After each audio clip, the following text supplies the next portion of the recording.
And even if you were to have like a prompt of 10 different things, right? Like say if you had one prompt of like, oh, like here's 10 different personality traits, here's 10 different superpowers, here's 10 different drawbacks. I like coming up with random list of powers and then just see what I come up with. Imagine rolling just those things every single time. It's always going to vary. The possibility of that happening is, again, like a 1 in 10 chance, but it's like, it shows that there's an infinite possibility. Always something else cool right around the corner that we can come up with, because there's no end to the prompts. There's no end to what we can roll up. Now we're going to be officially rolling for superpowers. This is usually the make or break.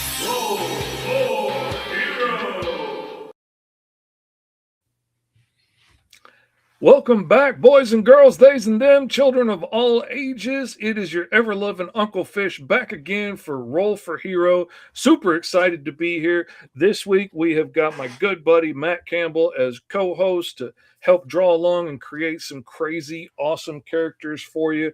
This is going to be a whole lot of fun. Esteban got his schedule changed and couldn't get out of it. So we're gonna overcome and have my buddy on here because he's a talented artist. He's done some cool stuff. Tell him a little bit about yourself, Matt. I am a talented artist and I've done some cool stuff. See, I told you.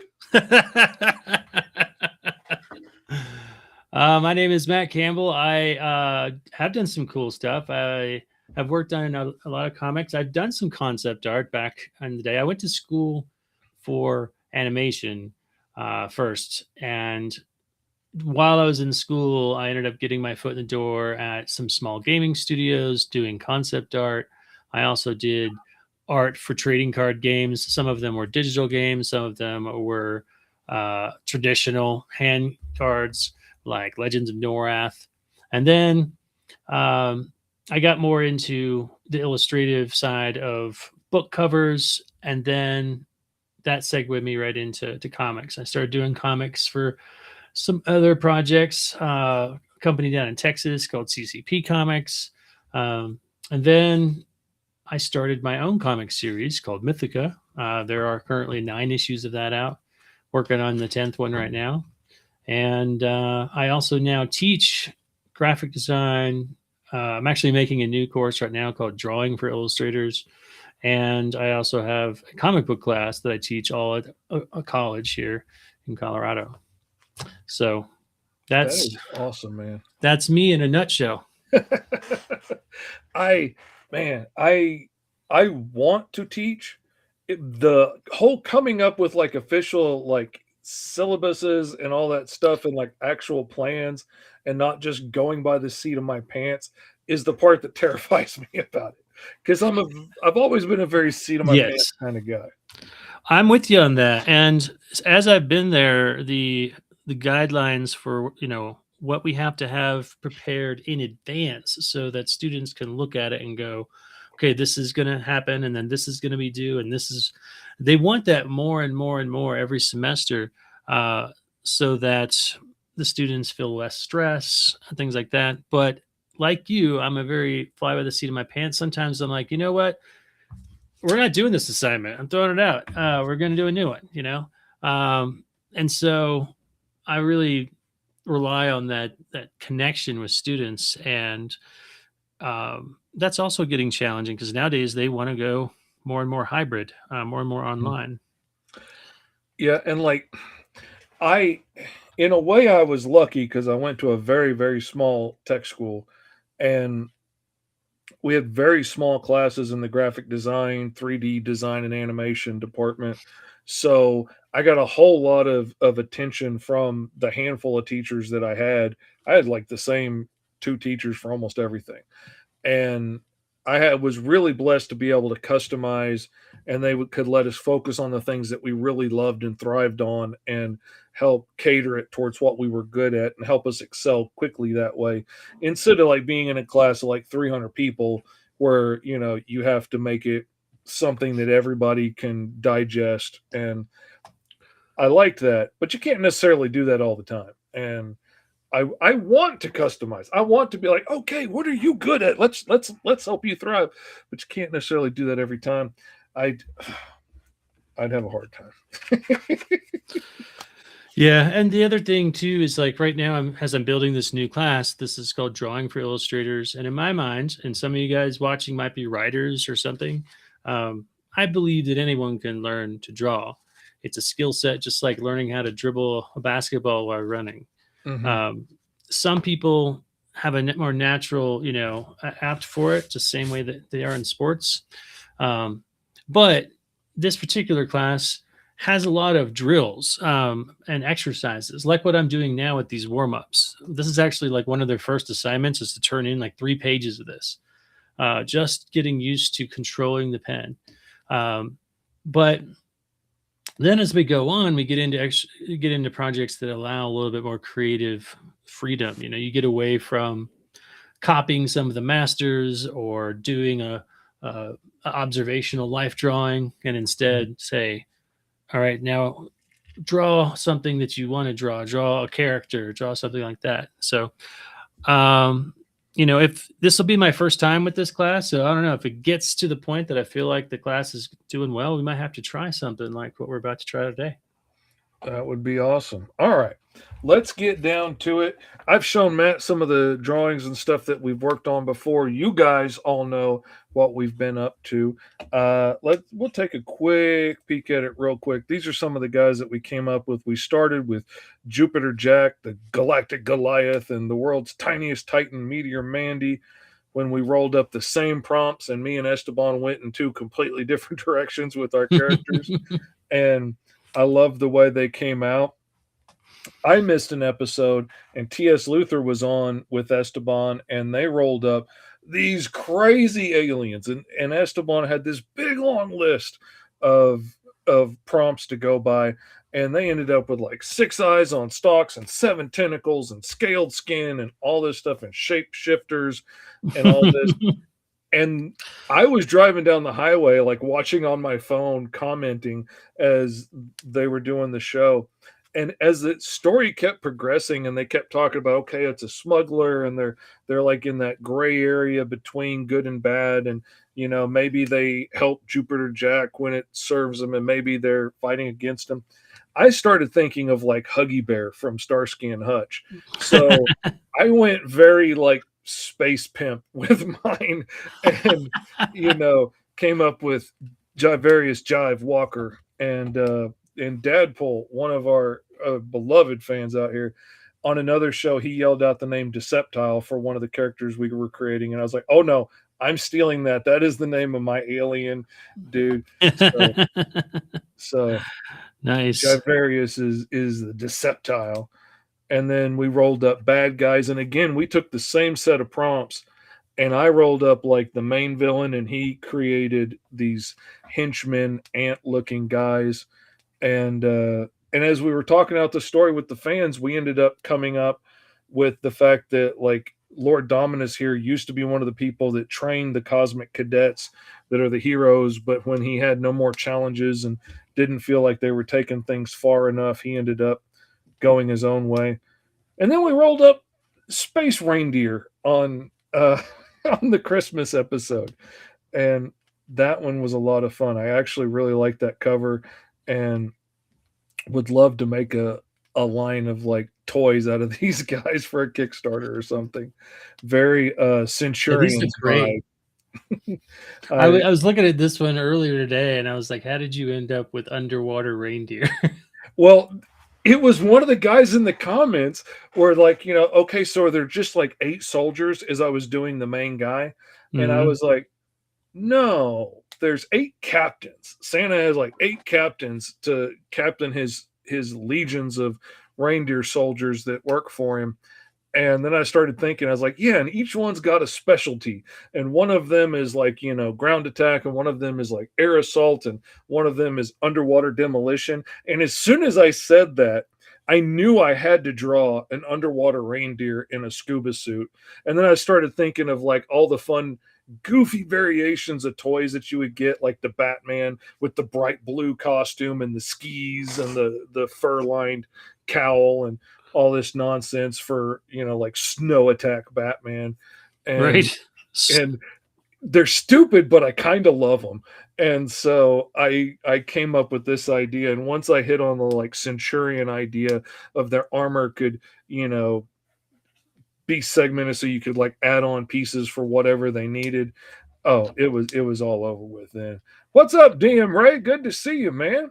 And welcome to everybody else. Benjamin and Dragon Gaming and Dadpool was in the house long before the show ever started.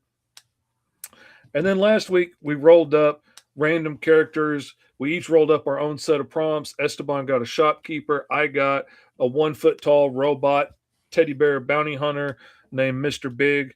And but I also got that he was very wealthy.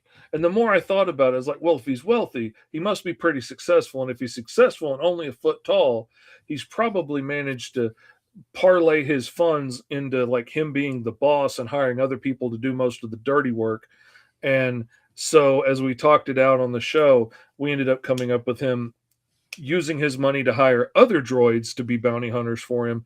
And now he is the leader of this like cabal of droid soldiers that, you know, hunt people down. But if he has to get his hands dirty, watch out, because you're fixing to lose your ankles, because he is dangerous. He is dangerous. Just not tall. And he's a kleptomaniac too, which is just a funny little side thing that I rolled up, and you know, just has to add a little difficulty to everything. So that's what we've done before. Now let's roll up our set of prompts for this week. Question to you, Matt. Do you want to work off of the same set of prompts and go in our own directions, or do you want your own set of prompts for this week? Oh man. I guess I'll go with my own and hope I get a pirate. Okay. All right. For character type, for Matt, we get a E. I missed a number on there. So it's going to be you pick, because I missed 11 when I redid this. So there's no 1 either. Well, that's because we're rolling 2d6. So you can't get a 1 on two dice. Right. I'm going to go with pirate then if I get to choose. So you get a pirate. Yeah. I get 5, 6, 8. I get an anti-hero. All right. Oh, I need to write that down because I will forget it if I don't. Anti-hero. Yeah. All right. And then for the next one, we get our races. So let's see. One for Matt. You get a robot. A robot pirate. I like it. And I get a standard human. Oh, fun. Oh, fun. Oh, joy.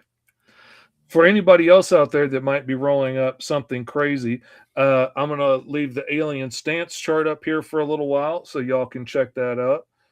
Pirate and an anti-hero. That's right, Benjamin. We've got, and I was just talking to Matt about this earlier. The way I like to think about this stance chart is like, if the alien was like, say, based on a dog, okay, then number 1 would be, doesn't matter how smart they are, they're a dog. They may fly spaceships through outer space, be in charge of, you know, intergalactic commerce, but they're a dog. Quadrupedal would mean like they could stand up on their hind legs to work a computer or grab something, but they walk around on all fours, relatively unevolved. Number 3 would be like, you know, like a dog from a children's book, you know, walks around on their hind legs, wears a jacket, has a pipe, drives a car, but they still look like a dog just on 2 legs. Number 4 would be more of your like, you know, Ninja Turtle, Wolfman kind of thing. Like you can tell it came from a dog. You can tell it's a dog, but, you know, stands up on its hind legs, walks upright, you know, fingers, the whole 9 yards. Humanoid would mean made it all the way to like Lon Chaney, Wolfman, you know, like you can tell it's got some dog features, but it's a guy. And then hyper evolved, where would that go beyond, you know, our level of evolution? You know, what extents could that be taken out to? Only your imagination can tell us. Alien looks chart, which we didn't get, but for y'all, I'll give y'all a second to look at that and roll up whatever you're going to get. Roll up a random animal, 2 animals. Now, this was one where when I did my robot, just for fun, I rolled up a random animal to see like what was I going to base the design off of, just to give me something to play with. And when I got bear, I was like, oh, this is going to be terrifying. And then I got 1 foot tall. So I went a different direction. Right. And then the random animal chart: dog, bear, big cat, fish, rabbit, snake, spider, lizard, shark, buffalo, wasp, boar, weasel, crab, beetle, and gator. Which again, we try and keep a lot of this stuff relatively vague to give you some jumping off points. It could be whatever kind of snake you want, or spider, or fish, or it's about inspiring creativity, not being like, nah, you did the wrong kind of fish. Right. And then we've got the minor powers chart. I'm going to roll. This is on where here things get fun. You get to have powers with them. 3d6. Sometimes it's hard to show some of them. All right. Your robot has a great jumping ability. Okay. And my human, 5, 6, 7, 8. And my human is an empath. That's easy to show. I was going to say, some of these powers are like near impossible to show. Yeah. Well, it's to inspire, because like, Right. I'll take it and go in some wild directions with it and be like, well, if they have that power, then that probably means X, Y, and Z. Alien size. Let's see. What size is your robot? Come on, number 1. Come on.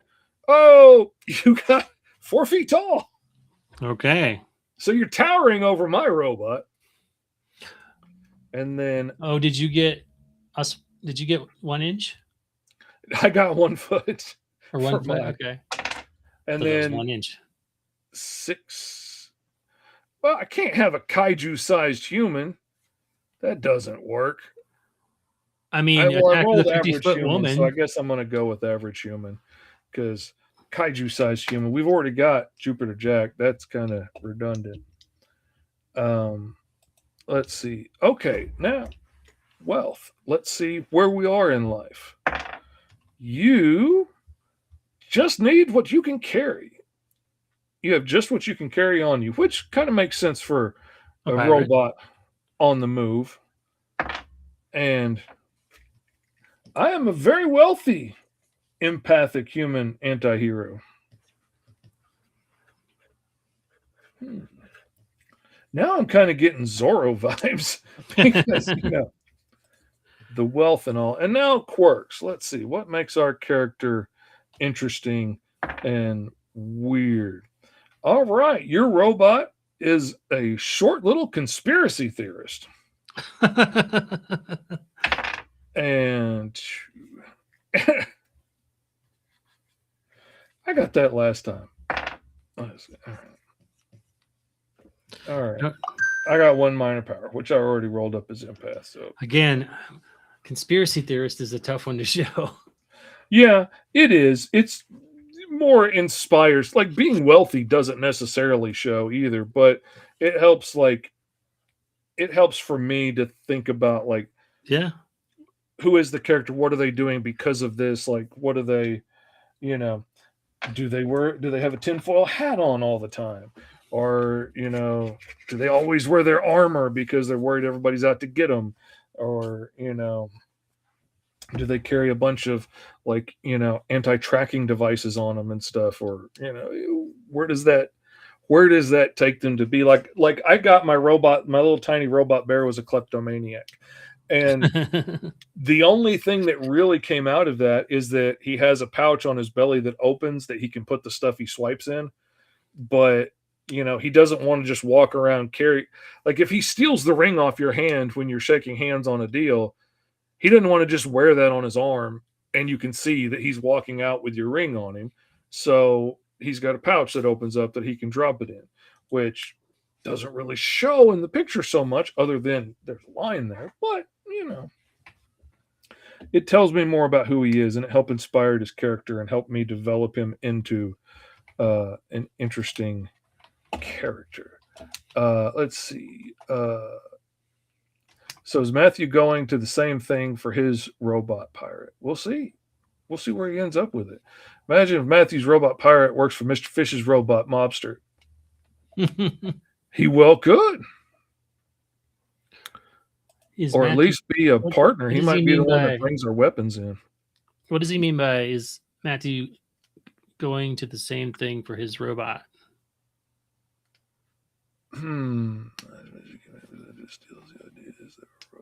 I wasn't paying attention. I was setting up my thing. So yeah, I'm not exactly sure with where we were talking. That's all right. What the comment related to. No biggie. Open. So one thing I forgot to do was to open my page to draw on before the show. Uh-oh.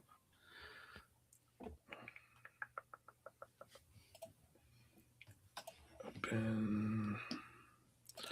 All right. So it says he's a 4 foot tall jumping, so something with big legs, I'm thinking. Oh, he said, were you going to do the same thing, roll an animal for the robot like I did? Okay, I get what you're saying. Which you absolutely could do if you want to do, but you don't have to do it. You can do whatever you want with it. Well, I am going to try to reach in and think about an animal that has big jumping skills, something like a kangaroo or a frog. I'm going to base it kind of on that to start. That's how you do it right there. Which that's the kind of thing I like about some of the weirder prompts is where it pushes my mind to start thinking about how would they do this? How would that work? And then that often leads me to some pretty creative ideas. But I'm also always open for changing it and playing with it and making it more interesting or tweaking them as we go.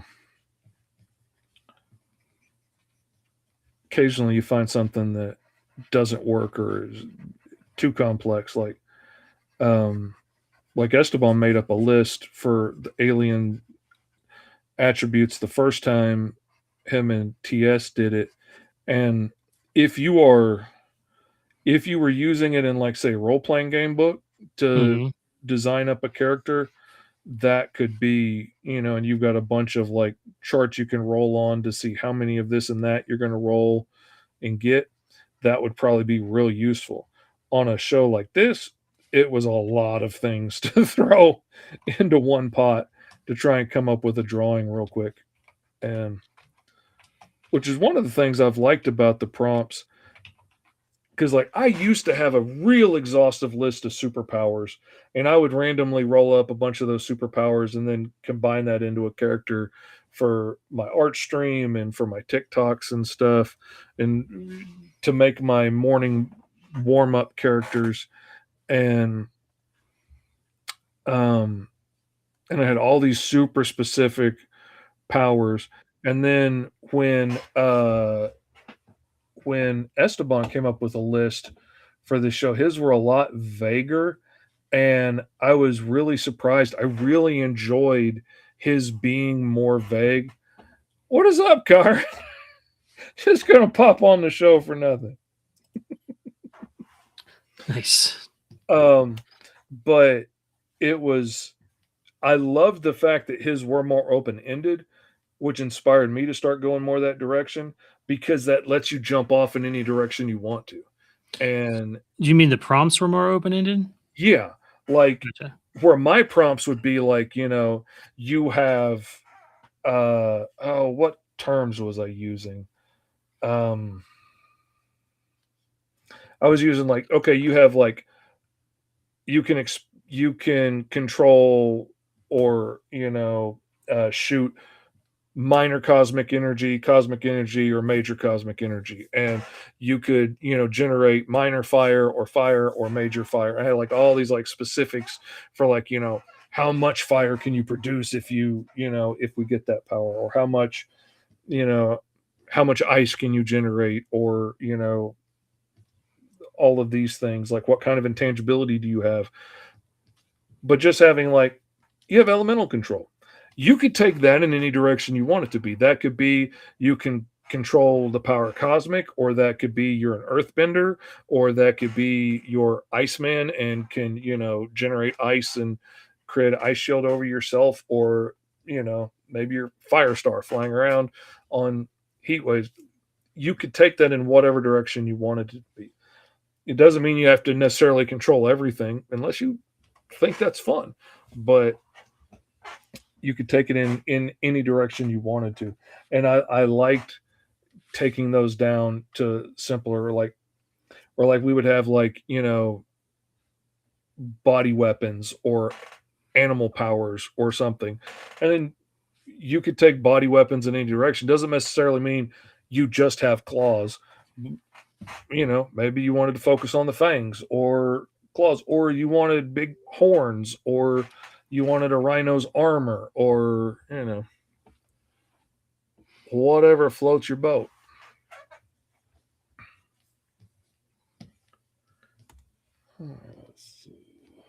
So I will get more talkative once I have an idea in my head. Right now, my brain is going 100 miles an hour trying to visualize this thing that I'm making. Once I have it locked in, I will, get into autopilot with just inking and refining, that kind of thing. Let's put a little pirate hat on this guy. I don't know how it stays on his head, but roll for hero alienations. It's all made up, so. Or alien animations. Sorry, bit lost. What's happening?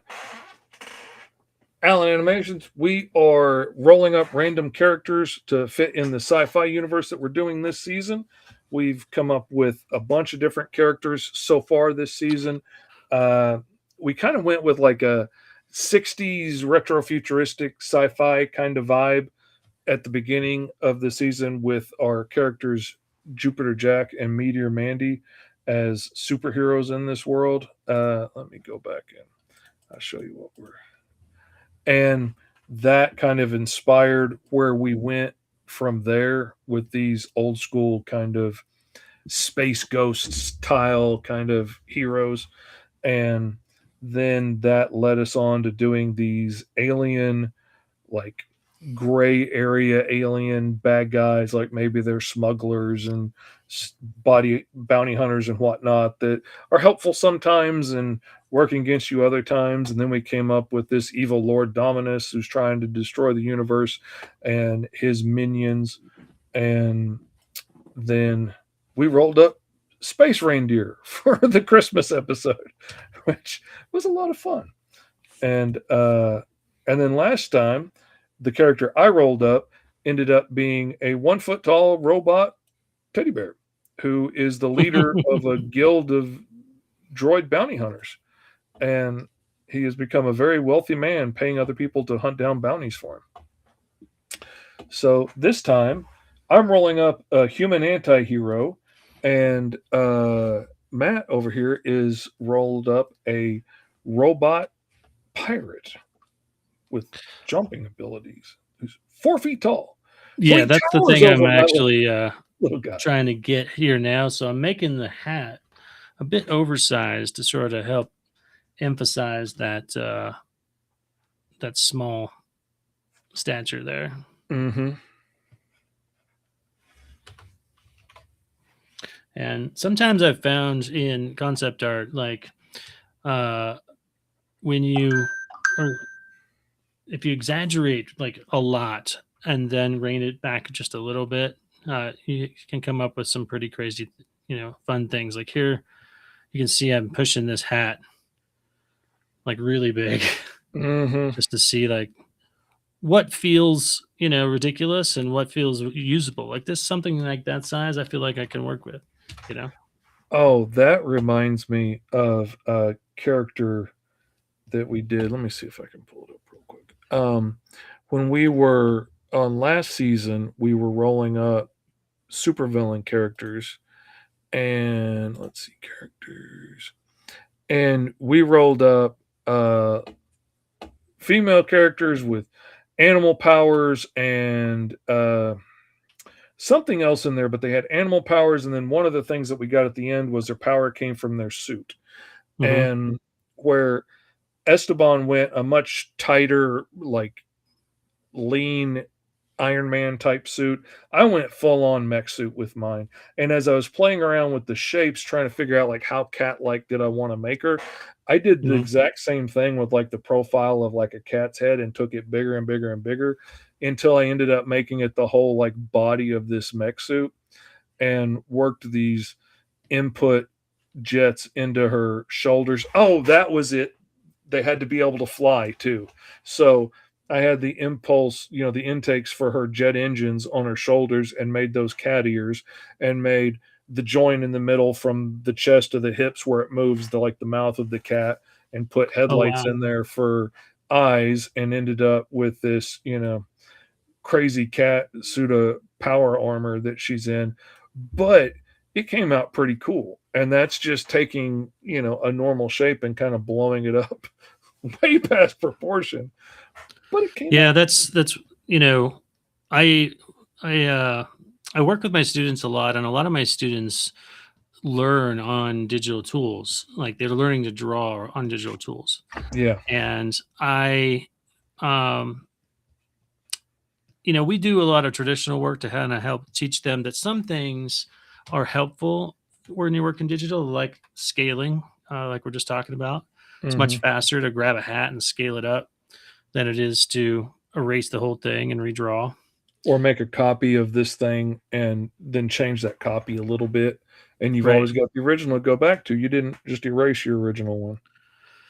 But on the other hand, what I try to emphasize sometimes is that although that you can make digital art, uh, if you haven't been drawing at all traditionally, then in some cases I find that I say, okay, guys, let's draw a circle without any smoothing, any stabilization, anything like that, and they have a hard time just drawing a circle like that. Hmm. And I'm like, you can set the tools to match your work. And when I started doing comics, I did mostly traditional. And I did the old, draw the rough draft, blow it up to 11 by 17, put it on a light table, pencil it, and then go through the process all again for inking it, and have like two originals, or send it off to someone else to do, an original, or the inking. And when I went to, I'd have many books done at that point and kind of had a look and a style. And so then when I went to digital, I was able to, adjust the tools so that it looks like my same kind of art. Hmm. And a lot of that has to do with, you know, knowing how the tool feels in your hand when you're working traditionally, trying to angle it. Like, for instance, it's hard to see this unless I zoom in, so I'll try to make it as big as I can. You can see here my brush tip is at an angle so that when I sketch, I get a thin line this way and a thick line this way, and it more mimics what happens when I use a pencil. One side gets flattened out, one Hmm. side is sharp. And so, again, it's just one more thing that helps me kind of feel like I'm drawing in a more traditional way. Yeah, that's why I built this brush the way I did. I'm trying blowing it up here for a second. Um, What I are you built it in? out of this triangle so that I get that same thing when I'm inking. It's Hmm. very easy to get thin little lines one way, but then I can turn and suddenly get a big thick line out of it. And much like I'll do when I'm working on a piece of paper, I will constantly be turning my page when I'm inking so Hmm. that I can get thick strokes going that one way real easily and get thin strokes another way, which I would do if I was inking with a dip pen. I would kind of turn the page sometimes. So when I pull this way, I'm getting that thicker line out of it, or pull it this way and get the thinner line out of it. Mm-hmm. Yeah. What program are you using? Clip Studio. I really I've been wanting to play around with that, and the only reason I haven't is that as an instructor, um, especially one in graphic design, they tend to want us to teach Adobe products, Yes, they do. and um, Oh, I got and a whole and as rant about such, that. I'm right there with you. But as such, I get the products given to me Hmm. as a teacher, and so it's hard to argue with that. Plus, I have to stay up to date with it, so I have to use it so I know what's going Yeah. on. Yeah. Like when I was in college, they taught us how to use Corel Draw. I Mhm, taught a class on Photoshop because it was version 1 of Photoshop when it first came out, and none of the teachers knew how to use it. So they gave it to me and my buddy to figure out. And then we taught a class on like how to use it and how it functions. And I remember telling everybody, like, this is an awesome program. Absolutely love it. It's never going to catch on in the public at large because it was way too niche and way too, like, it was way too heavy on the computer to use. Like, we were mhm, using fancy graphic computers at the college. Most people couldn't handle that on their home computer at the time. You mhm, know, a lot of things changed quickly over the next couple of years. And then all of a sudden it was the word for photo manipulation and stuff. And I mhm. was like, God, that was another one I was wrong on. That and texting. I never thought texting was going to catch on. That's ridiculous. Who wants to type it all out when you can just call somebody? That's stupid. That's a fad for kids. No, it stuck around. But okay, I'm willing to admit I was wrong. Um, but yeah, I love Clip Studio. I mean, I've used a lot of programs. I have I dislike Photoshop for a lot of reasons. Um, Mostly because like they were one of the first ones to go to that subscription service, and it was just purely a screw you to everybody that was using it. We're not getting enough money out of you, making you pay hundreds and hundreds of dollars to buy the program. Oh no, no, that's not good enough. We need to get a steady stream out of you forever, and that bugged me. And then some other issues, but that really drove me up the wall. But then, like, several years ago, I was on a TV show trying to help disabled people get jobs. And, because I have Tourette syndrome and stuff, and I had finally gotten it under control enough that I wasn't constantly like shaking and jerking in a wheelchair all the time. And I could stand and I could talk better and I could function better. And, I felt like I was able to start trying to do work again. This show came out, and they took me around on all these job interviews and stuff. And I had been using like the Corel suite of products because all of the like small ground level production places like sign shops and screen printing shops and things like that are like making graphics for people and handing them out, like doing it in house down there, are all using Corel Draw because it was vector based. Mhm, And if they needed something like Photoshop, they'd use Corel Photo Paint because it comes with it. Once you get up to like advertising agencies and stuff, it was all Photoshop from there up. But down on the ground level, every place that I was working at used Corel. So, like you said, I was keeping up with Corel because that's what my industry needed. That's where I could find regular work using this stuff. And then when I went freelance, that's what I kept using, used it for years, and loved it, learned it, knew it well. And it's essentially the same thing as Illustrator and Photoshop. Eventually, there was very, very few differences between them, and that was really just what menu something was in. Like, they worked essentially the same, and we're always in competition with each other to come out with the next cool thing. But then when I would like go on a job interview to like an advertising agency, and they would look at my work and all the stuff that I've done over the years and how much stuff I know how to do, oh, that's great. But you've got somebody in HR saying, "Well, but you don't use Photoshop. You didn't use Photoshop on this."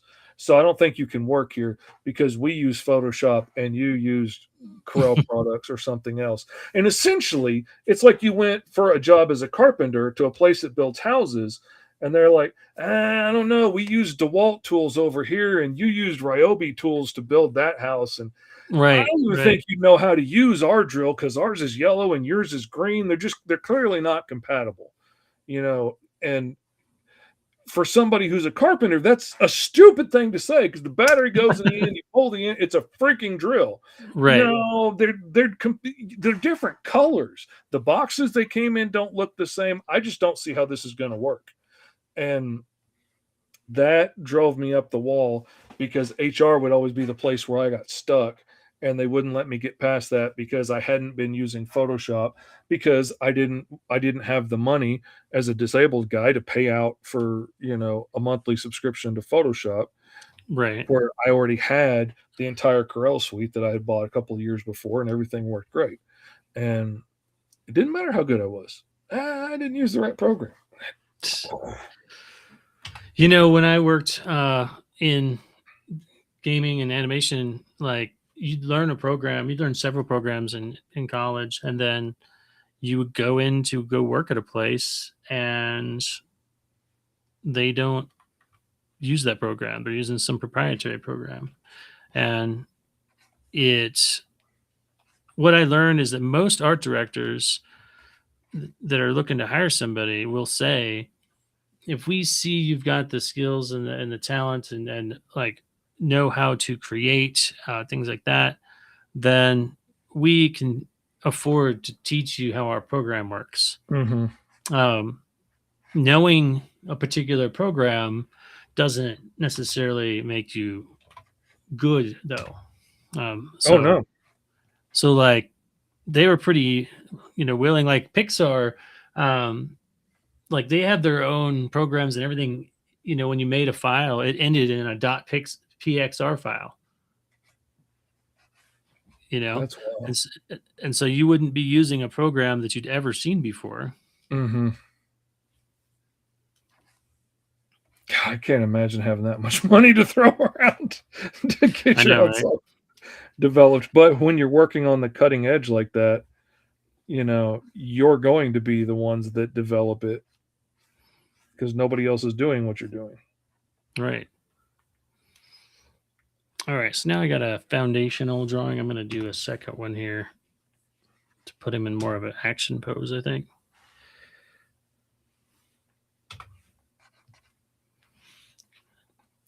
But yeah, like when I would talk to the people in the art department and stuff, instantly it was like, oh yeah, you've got the skill set, you've got the imagination, you've got the creativity, blah blah blah. We're speaking the same language. It was always the getting past the people in HR that was the problem, because they're the ones that are usually making the decision on who goes up to see the people in the art department, and once I got up into there, things were great. And I followed a very similar path as you, except I got so many job offers at so many different video game places, and then for one reason or another, something would always fall through and it would fall apart. Like one of them I got hired at, and then like one of the founders of the company died, and like his money got tied up in fights between his kids and whatnot. So all of a sudden they didn't have access to the same amount of money that they were going to have access to. So they started laying people off. Another one, I got hired and they're supposed to be sending out my paperwork, and they had me going out looking for houses in Dallas and had an agent with me to, make sure I was looking in the right tier of houses, because I would not have been looking in the places they were telling me to look, because I had never seen that kind of money before. I wasn't looking at those kind of apartments. And then all of a sudden they decided to buy motion capture equipment instead of hiring me. And honestly, I can't blame them. I mean, you're going to get a whole lot more animation out of that amount of funds than you would have got hiring me. Much as I didn't like it, I can't blame them for it. But you know, one thing after another, and then finally it got to the point to where when I would go on interviews, and it had been a year or two since I had graduated college, and they would ask me, well, what have you been doing since college? And I live in Arkansas. It's not like there's, a local animation firm or video game company that I could be working for until, I got my break at, Blizzard or something. Right. So I would tell them like, well, I'm working at a gas station because I loved the job. I like talking to people. I thoroughly enjoyed the job. I got to talk to people. I got to spend most of my night drawing on the backs of receipts and stuff because I worked third shift, and there wasn't a lot of people coming in the middle of the night. Right. And worked out great for me. But they get this look on their face like, if you're this talented, why aren't you doing this for a living? And so I finally had to break down and find me a local job in graphics just so I could have something on the resume. And then I fell in love with sign making. I did not expect that to be the case. One of my very first jobs before I even went to animation school, it's kind of my story that I tell my students. I'll tell it here real quick, just for a nice story to tell. Pay attention, y'all ain't even having to pay for this. So I was a raft guide for several years here in Colorado. And one day I was like, I really want to pursue my art. And I started drawing again. I put my portfolio together, and I went into this comic shop in a small town here in Colorado. And I kind of naively was like thinking I was going to walk in there and they were going to have the hookup with somebody in the industry. Oh, you want Stan Lee's phone number? Sure. Right. Yeah, exactly. And so I was like, hey, this is my portfolio. I'm looking for work. And so then they said, well, we don't really know anyone that needs something like that. We just sell them. However, we really like your work. Would you be interested in like illustrating our front display window, like with window paint? Mhm. And I was like, yeah, I could do that. And so Window splash. I walked out the door and went, I wonder how I'm going to do that. So I walked down the street to a sign shop. And I was like, hey, what kind of paint do you need to do, window painting? It's called One Shot, by the way, guys. But the sign person was like, well, we don't really do that anymore. We do vinyl graphics. They'd already transitioned into, newer stuff. Yeah. And so I was like, okay. And as I'm looking around, I'm seeing these computers and these printers. And I'm like, you know what? This is pretty amazing. And I said, well, are you hiring? And they're like, no, it's just me. It's a one-man show. And it was a small little sign shop in a small town. Mm-hmm. And, but I was persistent. I wanted to, be in the industry. So I said, well, there's a lot of mess here from all the cutoffs and the vinyl cutoffs and the wood, and stuff. And it was a one-man show, so you often didn't have time to clean it up. And I was like, hey, I'll clean this up if, you show me how this stuff works, And he was like, yeah, I really don't have time for that. And he kind of, blew me off, and I kept persisting. And eventually I broke him down, and I told him I'd be there, the next day. And sure enough, I worked there for 3 months without getting paid. I would clean the floors and sweep. And he showed me Photoshop version 2. This is how long ago this was. And I ended up working there for a while, and I never did end up going back and doing the sign for the comic shop. Um, but that's kind of how I got, into the industry. And one of the things I kind of tell my students about that story is I didn't sit around waiting for opportunity to come knocking. I I did the knocking. I went to the first place and said, "Hey, I want to do this. Do you know anybody?" And they're like, "No, but we have this thing you can do for our window." And then I went to the sign shop and I was like, "How do you do this?" And they're like, "We don't." And then I was like, "Well, how do you normally do it?" And I learned that, and I pushed my way in. And I was like, "Well, I'll do this." And even though he said no, uh, he ended up doing it. Now, there's a lot of other parts to that story where I ended up, becoming the manager of the place, but that's a different part of the story. But yeah, and the thing is, I really fell in love with it because there was a guy there who they would hire and call in from time to time who was old school, and he was a pinstriper. Like, he would do hand painted sign lettering, and I loved chatting with that guy and learning from that guy. And I attribute it a lot like uh, inking, where I can ink my own work and feel fairly comfortable about it. But I would never call myself an inker because um, the line control that inkers have to, especially dipping a brush into ink is just something I haven't mastered as well as most inkers have. I only learned to do it out of necessity because I couldn't find anybody in, rural Arkansas that had any interest in being an inker. And there were probably people out here. I just couldn't find them because we didn't have like, internet chat rooms and stuff in the beginning to look for each other and whatnot. And I never ran into them at the comic book shop. So, or on the aisle at Hobby Lobby. So, I had to go with what I could find and had to teach myself to do it.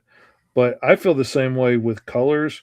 Like, I always wanted to work in indie comics. That I was never the guy that was like, God, I can't wait till I go on to draw Spider-Man or Batman. Like, I mean, if they asked me, I would do it just because that would be fun. But I don't want to do that. There's so many people that want to do it. Let them. Like, I want to tell my own stories. I've got so many ideas of my own I want to tell. I'd rather do this. And when I was a kid, indie comics were all black and white and grayscale. So that's what I studied my whole life because I wanted to do like the Ninja Turtles and the old Judge Dredds and Grendels and all the cool indie comics were black and white. That's what I wanted to do. So I studied that my whole life. And then everything freaking changes to color. And now all of a sudden, cheap digital printers that will print you beautiful, full color, professional looking comic books like Kablam and Comics Wellspring and all these other great places. Right. And so the whole world freaking changed. And then I had to learn color. And I always feel like I am out of my depth. And every time somebody hires me to do a book in color, I'm waiting for them to realize at some point, wait a minute, he's not a colorist and take the money back. They don't. And now, like sometimes I just get hired to color books. And I want to say every time, I'm like, I'm not a colorist, right? But at this point, I am. Whether I think I'm any good at it or not is a different thing. But Right. I'm passable now. I'm not 100% ashamed of what comes out of the printer on the other end, like I was in the beginning when I use those super heavy saturated reds, like the red that really hurts your eye on screen. And like I've learned to get better than that, but I still don't feel like I know what I'm doing.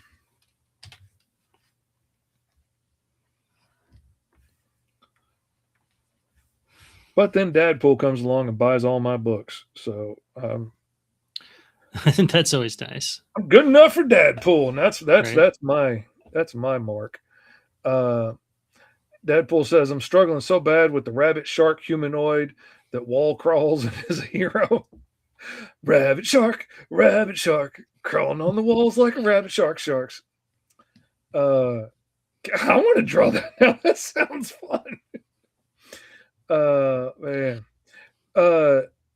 Alan Animations had a good question.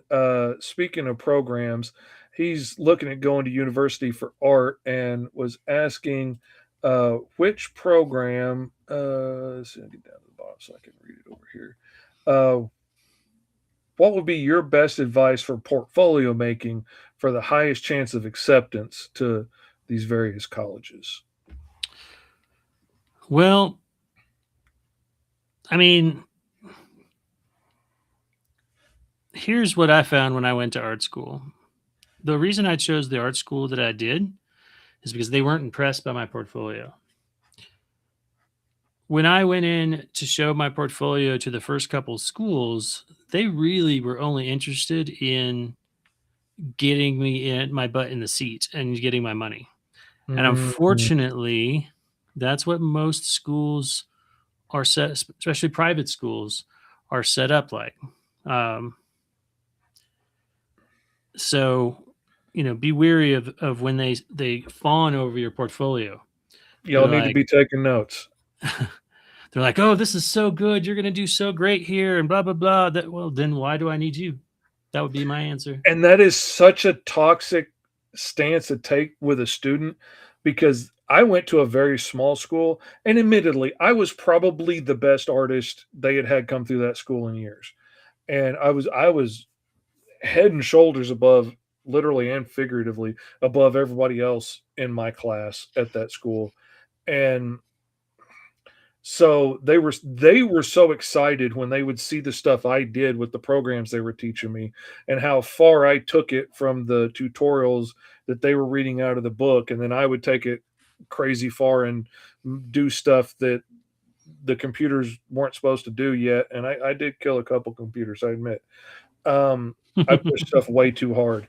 Um, they were so impressed with it. All they did was tell me how awesome I was and how great I was and how I was going to be making six figures out the door. And all these video game companies were going to be fighting over me and all this stuff. Nobody ever told me that when these jobs in video games come up at the end of the school year, when everybody's getting out of school, there's 5,000 people applying for each one of these jobs. Yeah. Demo video, which was on VHS tape that we had to send out back in the day, has to stand out among 5,000 other demo tapes.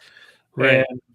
nobody ever told me the importance of having a really good demo reel that had, clear thought to it and, had a point and made sense and not just a bunch of random pieces that my ADD butt started on and then got lost down a different rabbit hole doing something else and then something else. And then I had a whole bunch of pieces. I had like 5 shots of a really cool space race car animation beginning to like a cartoon.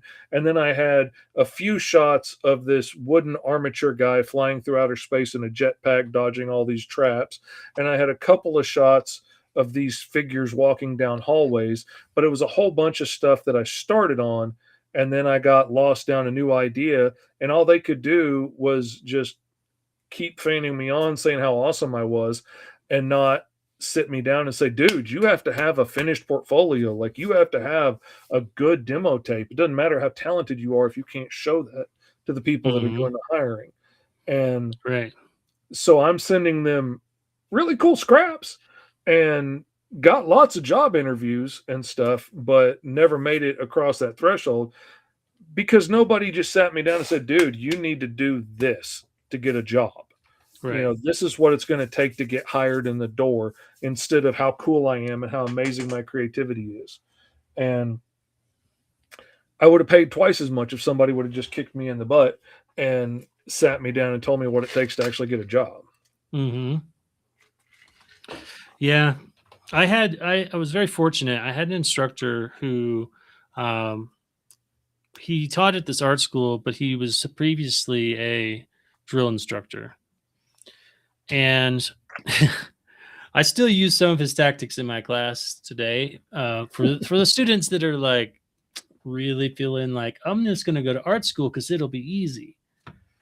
Uh, this instructor, he he knew how difficult and how competitive the industry was, like Mr. Fish is saying here. And so he felt like it was his responsibility to break the students and see which ones were serious and which ones weren't. Mm-hmm. And so, like the very first week, I think I was in his drawing class. One of our assignments was 200 life drawings by next week, like drawings of people around us, whatnot. And it didn't really matter if you did an amazing job. He would be like, not, very uh, complimentary, for a while.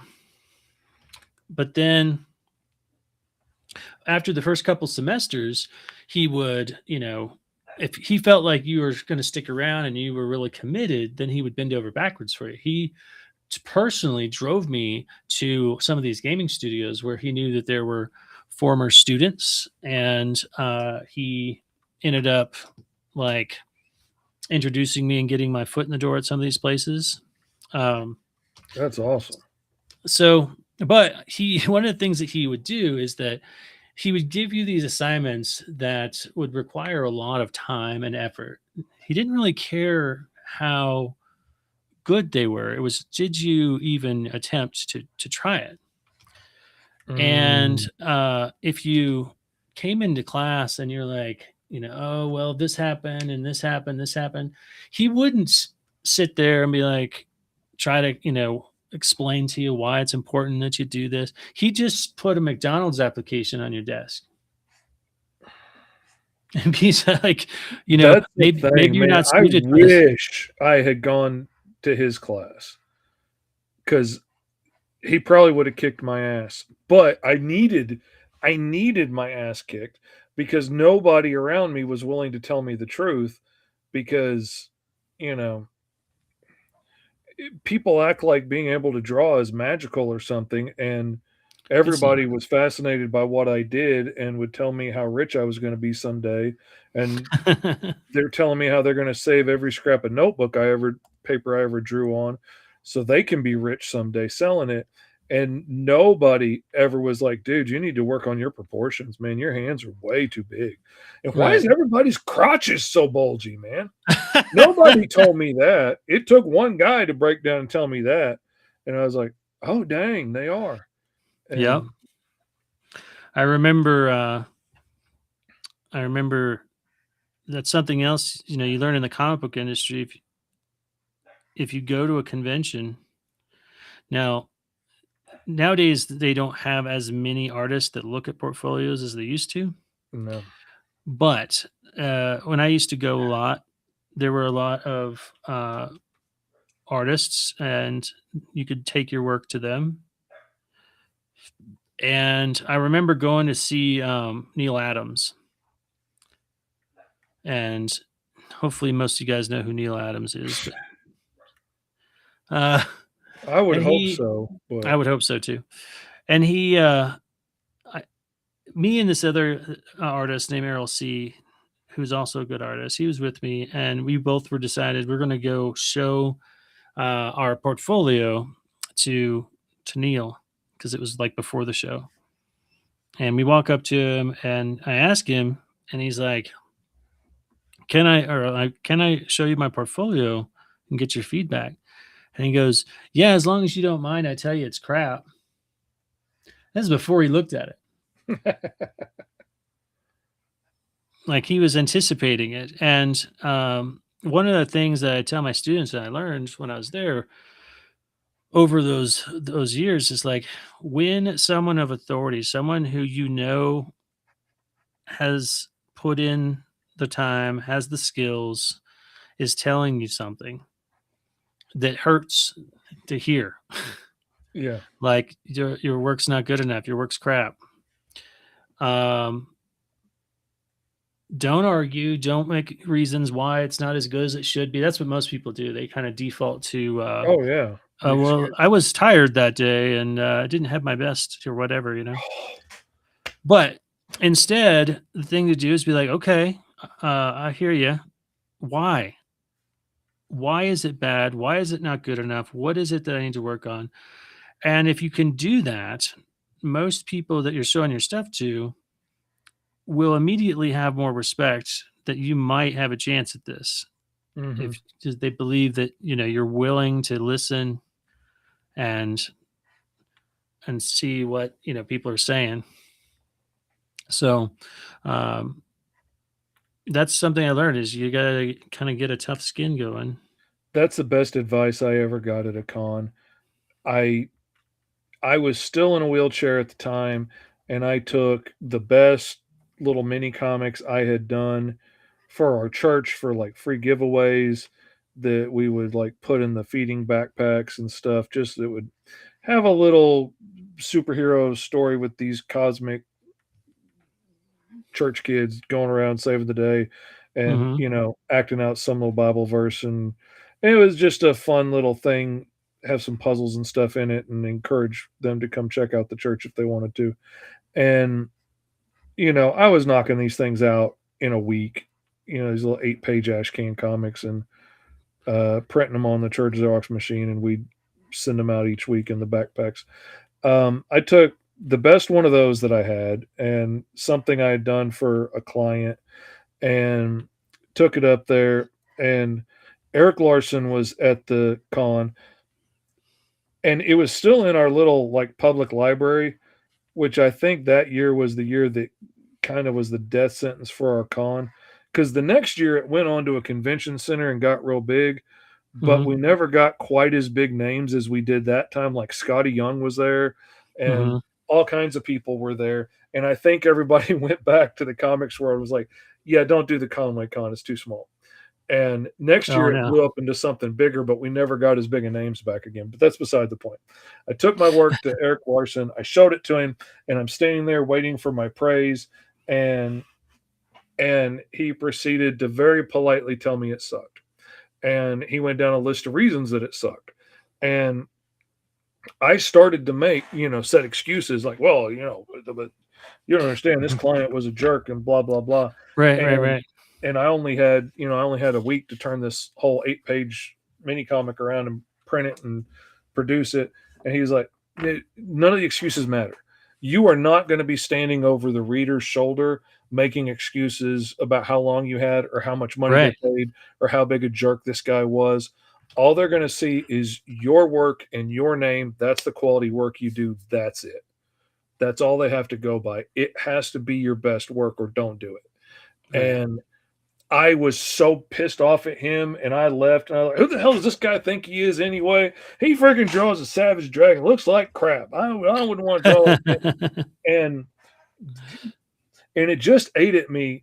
It took like a week to realize he was right, and that's what pissed me off. Everything he said Mhm. about my work was right, and Right. the fact that I'm not going to be there. What's up, Rick? Good to see you, buddy. I'm not going to be there to make excuses. This is my work. I made myself a promise right then and there that I wasn't going to put out, projects that weren't the best I could do in the time allotted. And we got time constraints in this job and stuff.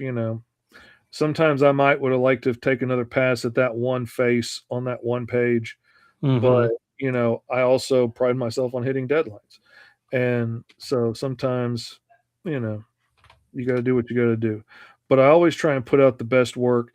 And that promise has ended up making some of the most difficult clients I've worked with be some of the best work I've done because I refuse to let them being a jerk make my work look bad in the end process.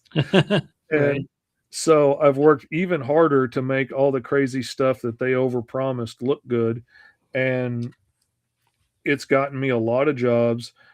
I I owe most of my career to that little bit of advice because the first time I got a paying gig doing a decent 8-page story that I was proud of as a backup thing for a comic book that may or may not have, be coming out one day at the time, uh, with a bunch of indie characters nobody had ever heard of. And I was really proud of the work I did on it. And then when we got done with the project, one of the creators who, I was using his character in there noticed that I had forgotten these little belt loop things on the side of Five Star's costume.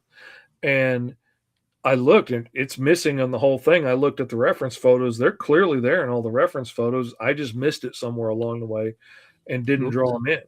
And Right. the guy that hired me for the project was like, man, it's okay. It's a small little thing. It's no big deal. Don't worry about it. I was like, no, it was in the reference photos. I screwed up. I'm fixing it.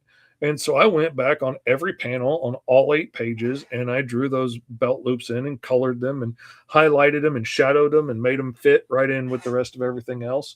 And that, going back and doing that, ended up making everybody involved in that project hire me for a book. And I went on to do like 10 issues of the Sentinels after that. I did 3 issues of Five Star. I did like the next 2 issues of Power Company, which was the combined book they were all doing. I got like several years worth of work out of that. Sentinels kept my kids fed and housed during COVID. Like, I love these guys. They're some of my closest friends now and my best clients. And I owe that all to Eric Larson. And I appreciate him being mean to me in that moment. And he was very politely mean to me. Politely And mean, yeah. he told me exactly what was going on, even though that wasn't something I wanted to hear.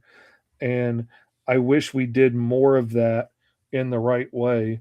I've started, it's hard, like you do with your show on Fridays, the Wheel of Destiny, where you run down the Kickstarters and stuff. You want to help play up the things that they did right and encourage them on the things that they did good on their Kickstarter, Right. so that when you point out something that they could improve on, it doesn't just break their heart and make them feel bad. But Yeah, make them feel like you're attacking. yeah, you got to walk that line. But yeah, I did 2 issues of the Power Company. I think I colored one. One of them I don't think is even ever went out yet. I think they're still waiting on that. I've had that happen so many times. Oh man, I did a book back when me and my wife were dating in like 2020 that I'm just now seeing pages of it come around on social media, and he's talking about, oh, we're almost ready to launch the book. And I'm like, dang, man, I was done with that a long time ago. I don't even draw like that anymore. That doesn't look like my coloring anymore. Right. Let's see. Dragon Gaming says the robot villain I rolled up thinking I'm going with Wreckage, the Forgotten. Bear-like torso, spider legs, and a snake for a tail. There used to be entertainment animatronics that got thrown away. Oh, that's beautiful. I love that. Glad you can make it, Rick. Glad you're here. Let's see. What else do we miss here? So I think there's one aspect of this I feel like I still have to failed on is it doesn't feel like he's 4 feet tall. It's hard to do. There is ways to do it, but it's hard to convey it with just proportions alone. Like if you have some sort of other reference, like if they're holding something extraordinarily big, or you have something next to them. Yeah, like if he was using like a butter knife for a sword or something, like that would portray that he's small, that would probably be too small. Right. But that'd be more, squirrel or something. Right. But yeah, it's hard. Like that's what I had trouble with mine. That's why I made him so cutesy, because giving him stumpy little arms and little mitten hands and stuff helped make him feel smaller. And going with a koala bear theme instead of like the brown grizzly bear I was thinking of originally also makes him feel smaller, because we know they're smaller. Right. And so it all kind of helped play into that. But like I said, this is a good practice exercise to come back to some of this stuff. I like it. I always enjoy it. I mean, sometimes are bigger winners than other, but I always have a good time and come up with something fun. It it tickles me when we get backstage before the show. It tickles me every time to see how excited Esteban is. He's like chomping at the bit, excited for the show. He has so much fun doing this and coming up with random crazy stuff each week.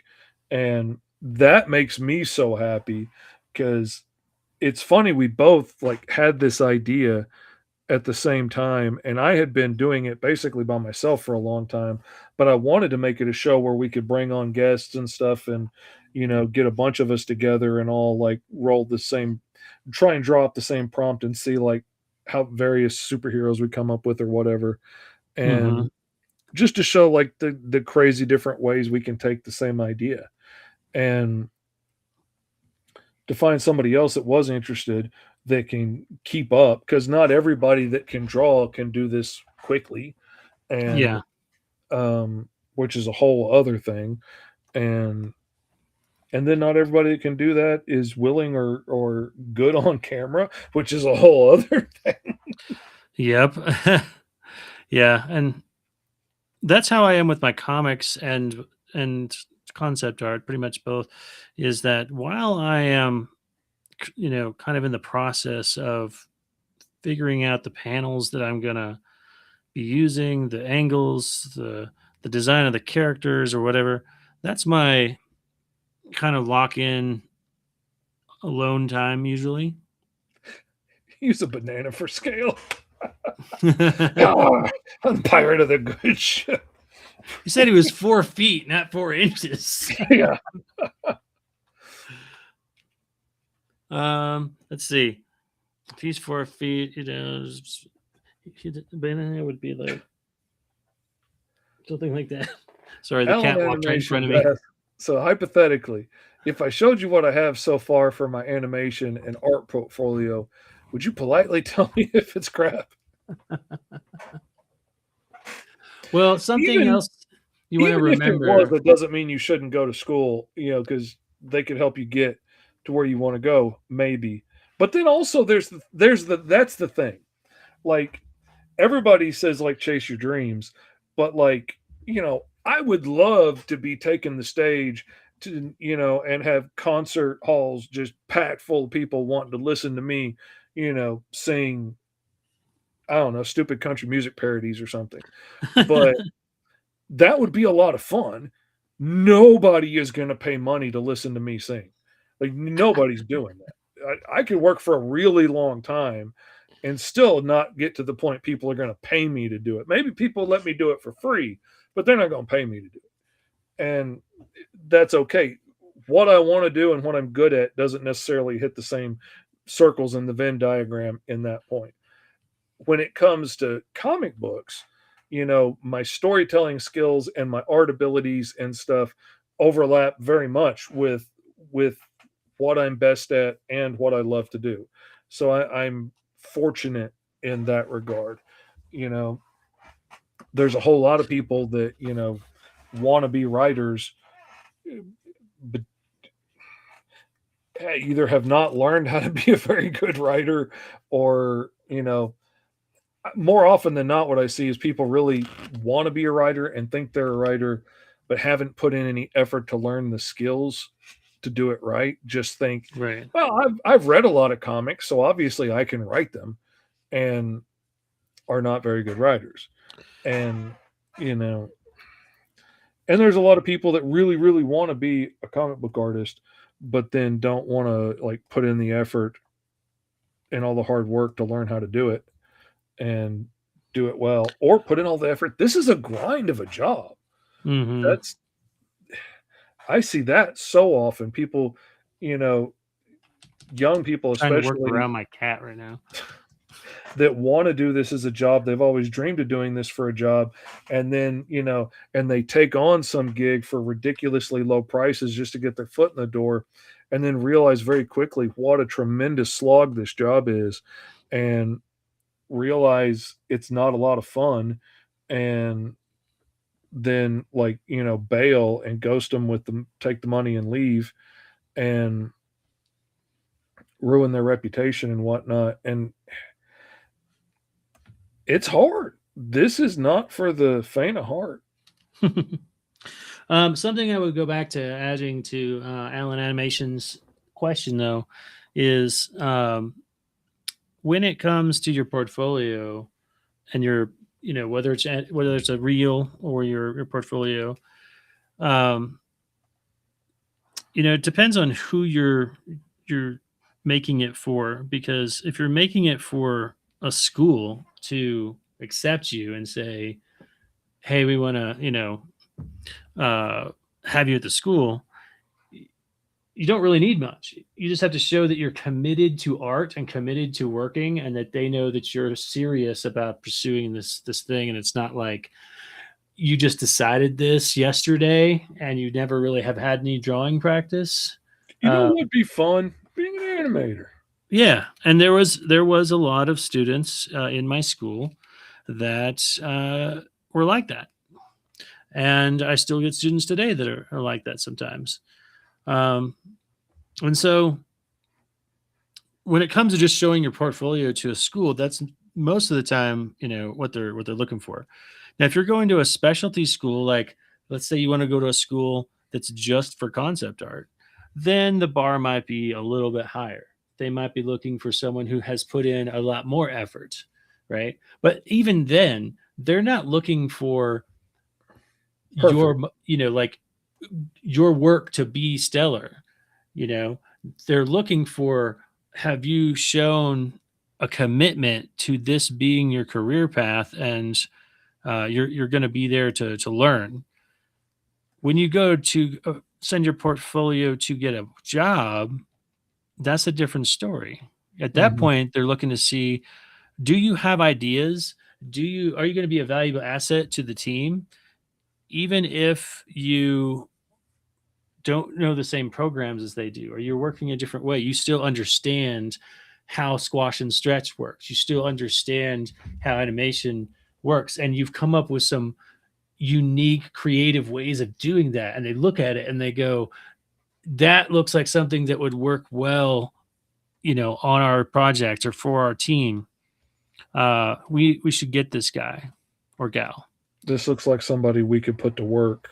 And even if we need to teach them a little bit, right, this is somebody that is bringing something to the table, Yeah. So, I mean, it's about showcasing, not just your skill level, but your ideas and like how you think. One of the things I always show to my students in their art portfolio, like their actual printed portfolio, is show the process. So like here, I know we're doing it very quickly today, but I did a preliminary sketch of this guy, up here in the corner, and I would include that in a page, and maybe the notes, and so that the people that are hiring me can see how I think and how I came up with this idea and what were the parameters for coming up with this idea. They want to know your thought process. Shiny pictures that are nicely polished is not concept art. It's not usually what you're doing unless you're specifically going to be an illustrator. I haven't been fighting my cat off for the last like 5 minutes, like elbows up, just trying to like get this done. Like, give me a break here, man. You're pushing buttons. My time. I know. But hopefully that helps you out a little bit. Yeah, they're definitely two very different things. Like, getting in school, they want to see that you're teachable and you've got room to grow, and they can help make something out of you.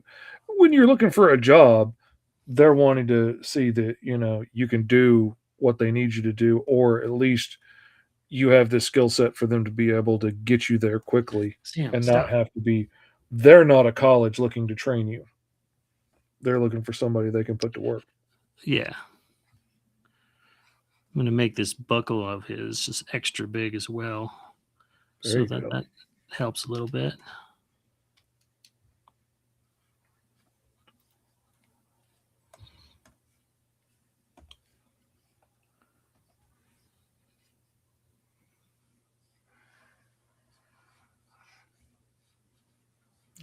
I think that's right. But I don't know. I'm going with it for now.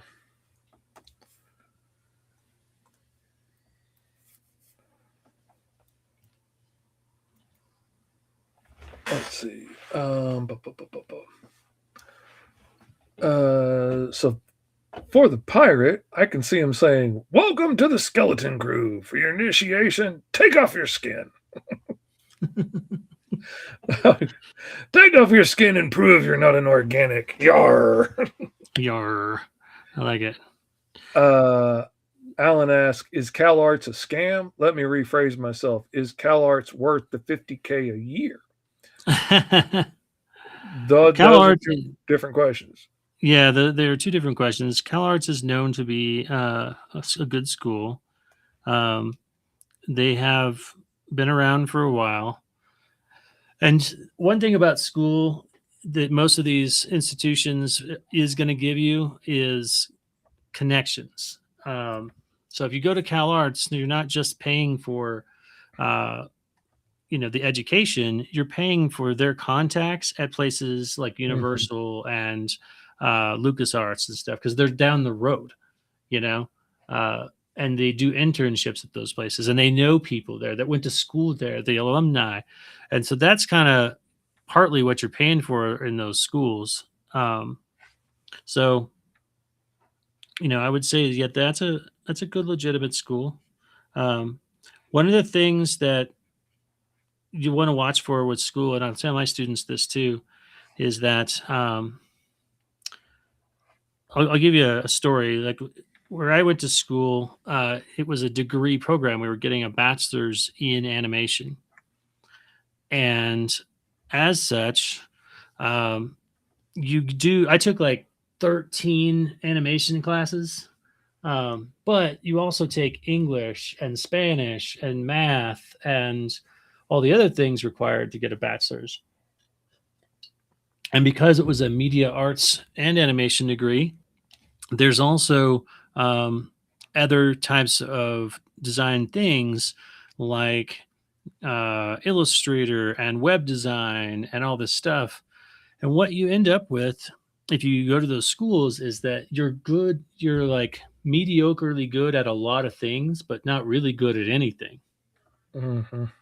And so um, when I was there, um, one of the inspirations was a student who really just wanted to animate. He he didn't want to rig, he didn't want to model, he didn't want to texture. He just wanted to animate. But all this other stuff was bogging him down, and so eventually he caught wind of a school called Animation Mentor, which I don't know if they're still around or not, but it's a strictly online school. And all they do is on day one, they hand you a rig and you just start animating it. Like the animation puppet that they used to have. Yeah. And they start teaching you walk cycles and animating, and your job is animating. And then he went to go on to get a job at Blue Sky, and he became the animator on Scrat. And the moral of that story is that when you're talking about these fields that are skill set oriented, um, if you're going to get good at them, you have to be able to commit a lot of time to it. And so sometimes in these big degree programs, you're learning a lot of extra superfluous stuff that is useful, but you don't need to know all of it if you're only really there for one thing. Mm-hmm. So, and that's kind of where I was too. And I watched him, and I was like, I think I'm going to take the same strategy here. And eventually, but I was so close to finishing, I was like, I might as well complete it at this point. But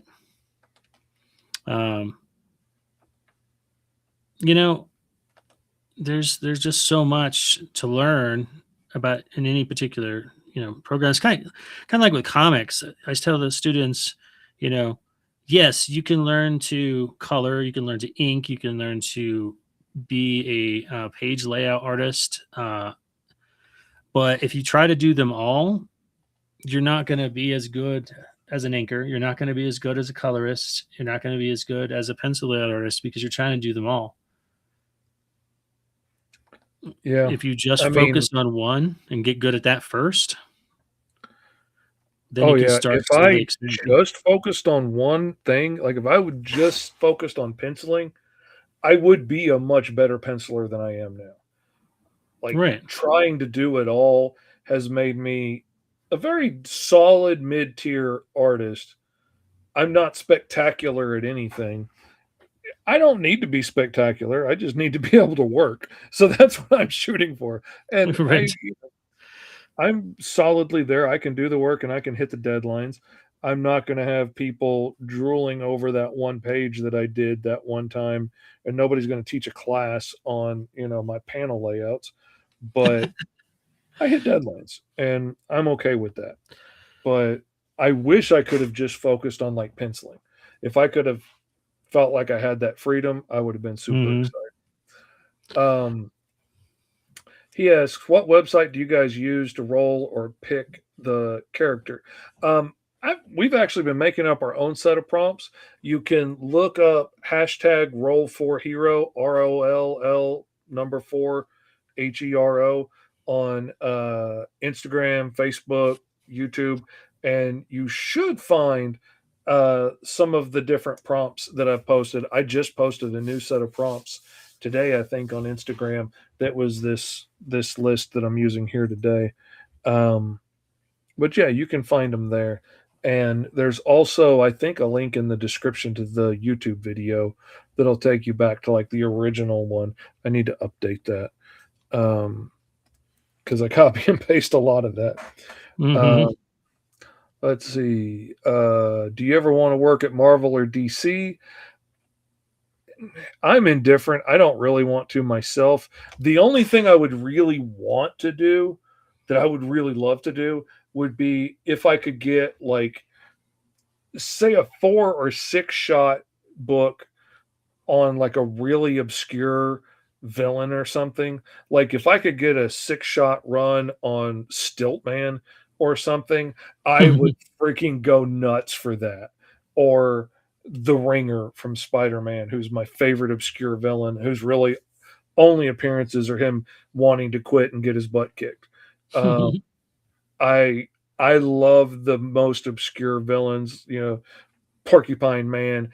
It would have been Kite Man was my number one because I had a story for Kite Man that I really wanted to do where he was a base jumping uh set of criminals and they're like YouTubing everything that they do, hashtag Kite Man as they, bust out a window and, base jump with all the stolen jewels and whatnot.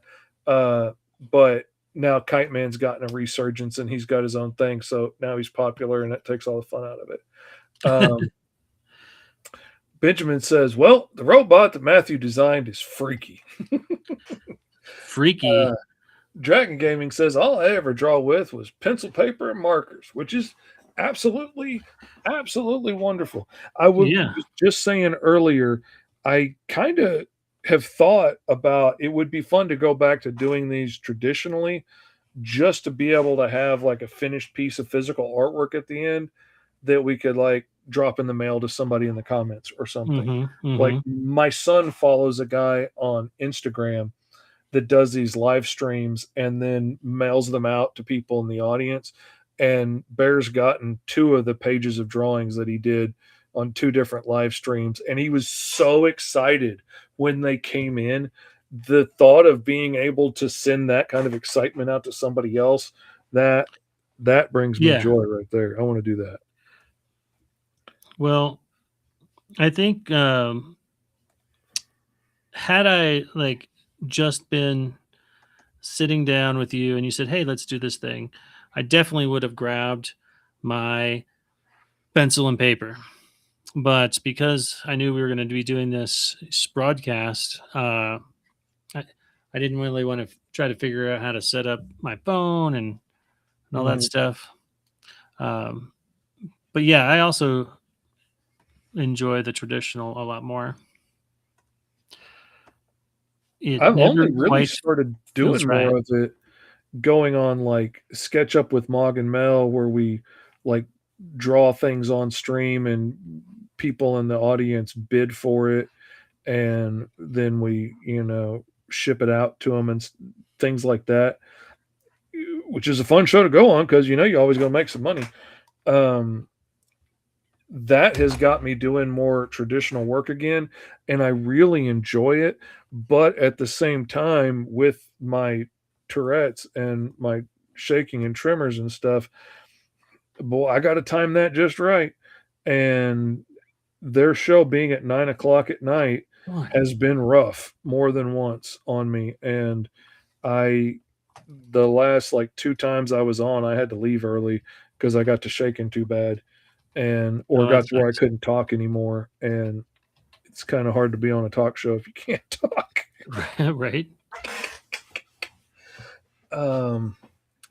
Let's see. Benjamin says, imagine if Mr. E goes to the beginning of the stream and snags both character prompts and does his own take. That would be awesome. You need to message him and tell him to do that. I went back and did one for the episode I was missing on. That's how I got Javarius Jive Walker, the Deceptor. Let's see. Dragon Gaming says it's going to be a hurdle if I ever get into digital art. It is a learning curve. It absolutely is. It took me a minute. If I can give one tip to anybody that's talking about going digital with like an LCD tablet like this that you draw on the screen, it would be get a matte screen protector so there's a little bit of drag with your pen, because the drawing on squeaky glass threw me off so bad. And I was, for the first like 4 books I did for to pay my bills, I still had to like pencil a layout of it and then take a picture of that with my phone, take that into like Clip Studio, blow it up to size, and then I would like ink off of that. But it took getting a matte screen protector before that drag gave me just enough drag on my pencil that it felt like a pencil again, and all of a sudden I could draw like nobody's business. So I always offer that up when I get a chance. Yeah, Alan says, go ahead. I was gonna say I had that. I put that on my iPad, and it really helped a lot. I have yet to have put one here on my Cintiq tablet, and I really wish I would. Yeah, I love it. It's that glassy, smooth finish that makes it never quite feel like real drawing. Yep, I know the one. Alan says, back in the 2019s, I'm not that old, I used to draw with a finger on a tablet on the Sketchbook app. 7 years later, I'm still here with the finger on the Sketchbook app. Hey, I started out with that Sketchbook app on Kindle Fire with one of those big, dumb styluses with the big rubber end on the end of it. And that's when I first learned, like, I might be able to do this. And I might actually be able to start doing illustrations again, and ended up getting a laptop and stuff to work on. But that Sketchbook app, I absolutely loved that Sketchbook app. It was such a huge help to me because that was one of the first places that I had settings I could change to help kind of offset the tremor in my hand. And they had one tool, they still have it, the lasso tool, like the leash tool. So it puts a leash on your cursor. So I have to make really big moves on this end to move the cursor. So you get to pull, and I have to make a much bigger arc with my hand to get that cursor to make a curve. And it let my shaky hand get back to being able to like make the curves on the top of the heads and stuff that I couldn't do because I couldn't get to look good because my hand was too shaky. I freaking loved that tool. And the way you could customize your custom pins in there, you had so much access to customizable features and what happened when you added more pressure or less pressure and stuff like that, that I miss that. That was really handy. I make a lot of custom brushes, but every once in a while, I wish I had the crazy multitude of settings that had. Let's see. Yeah, it would be a big change for me if I do digital art someday. It would. What are your thoughts on the upcoming DC event comic DC KO, which is going to have Homelander, Sub Zero, Vampirella, Red Sonja, Samantha Strong from Beneath the Trees Where Nobody Sees, and Annabelle? I didn't know anything about it, so I don't know. I didn't either. My thought is money grab. Yeah. I'm hopefully going to be working on a Red Sonja cover here this year. So, Oh, that'd be awesome. Look I like man over here making the big moves. I like the sword and the sorcery stuff. That's definitely my wheelhouse. If you guys have seen my book, you know that I tend to lean towards the little bit more mature content, but not like bad. Just the action movie, sword and sorcery kind of stuff. But yeah, that's been a one I've been wanting to do for a while, and so I've been talking about that with some people, and I'm hopeful. It's not finalized, so not sure yet, but that would be cool. Those are the ones that can hurt your heart, though, sometimes too, man. When you get really close talking to somebody about something, and it's you start to get your hopes up, like, oh man, I'm actually gonna like work on a Scholastic book, and then nope. And yeah, I've had that happen before too. But there's so many things that can go right or wrong along the way, or so many different things that can make something go one way or another. Just like those guys that offered me a job and then bought motion capture equipment. Like, so much can change. Right. So. I've got at least 6 different projects I can think of where I've got folders full of art that will never see the light of day because the company I worked on either collapsed or got bought out and the project got shelved, and I can't like showcase it because of the contract. Dang. That happened a lot in the gaming industry. Like, oh yeah, there's so many games that never see the light of day.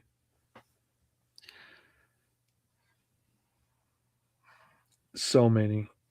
Like I went, I can't remember the name of the company. They were in Dallas. I went on a job interview there and it went great. And I was sitting there looking around their offices, and they had all these dragon characters around the wall. And I recognized pretty quickly that was Mark Silvestri's handiwork. And I asked them about it because these were all like hand drawn, like colored with marker images. And they're like, right. Oh yeah, Mark Silvestri was here last week. We brought him in to design the characters for us. And, too bad your interview wasn't last week. You could have met him. And I was like, oh man, I'm going to freaking love working here. Yeah, that place isn't still around. And I don't think that game they were working on ever got made either, because I was watching for it. Yeah.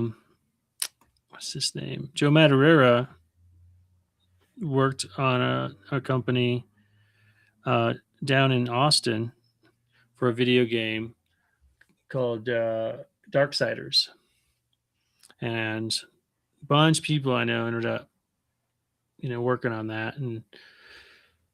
But like, that was my dream for a while. I was trying to get down to Austin and work on that same project, and then it didn't end up working out. But man,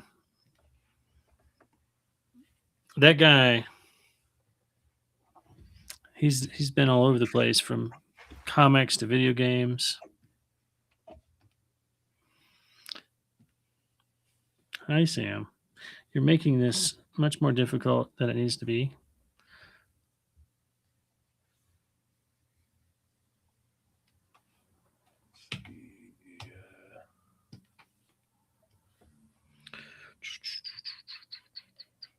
Alan said earlier, I managed to save up for the Deco Mini 7 version 2, but then I lost the pin.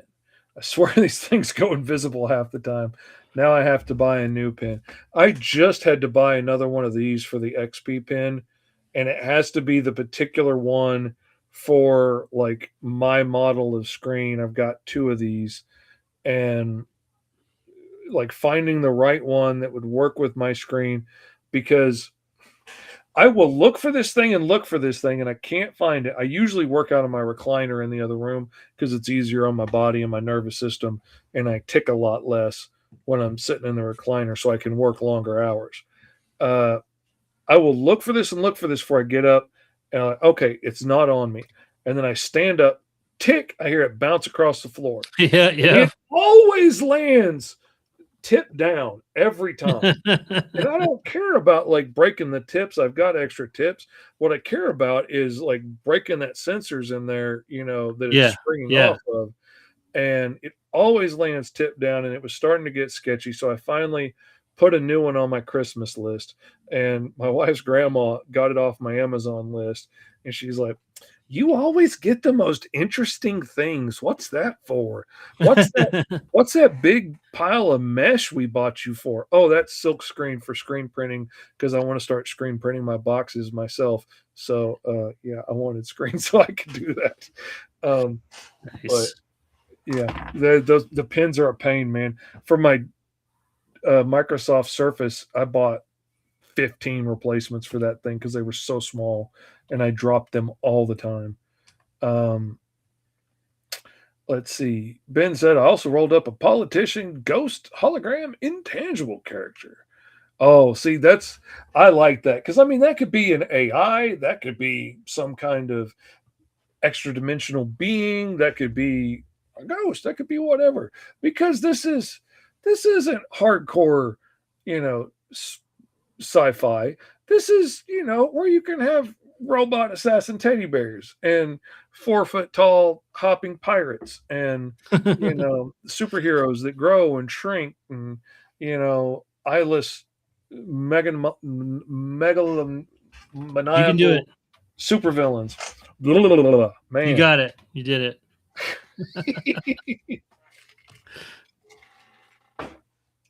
We can have whatever we want in this world. I like it. That's what creativity is. That's the funnest part about it. Oh yeah. Let's see. Do any XP pens work for drawing tablets, or do I have to be brand loyal to the tablet? Oh yeah, I don't know that brand, but like with the XP pen tablets, you have to have an XP pen. Mm-hmm. They make like Same thing with generic Wacom, ones, but they will tell you like which ones they will work with.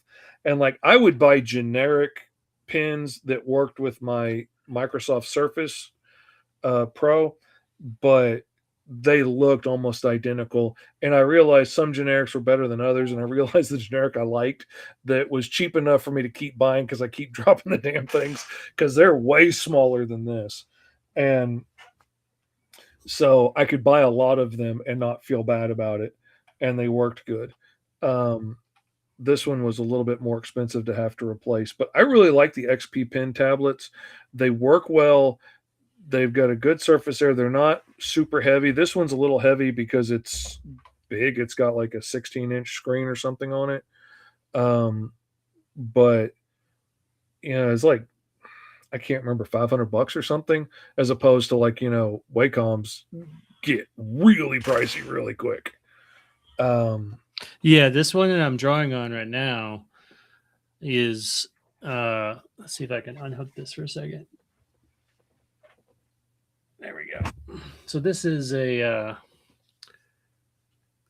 21-inch Wacom Cintiq. So you can see that's the size of my hand on it. I'm wiping the drool off as we speak. And again, this is the privilege of being at a school. This is actually the school asked me one day, they're like, hey, we need to spend this grant money. We can only spend it on tools. We can't things like that. So I recommended getting these, and originally I recommended the more tablet style that you could put in your lap, and it still had a screen on it, but Mhm. you had to plug it into a computer still. Which is that's what this is it's Yeah. like that.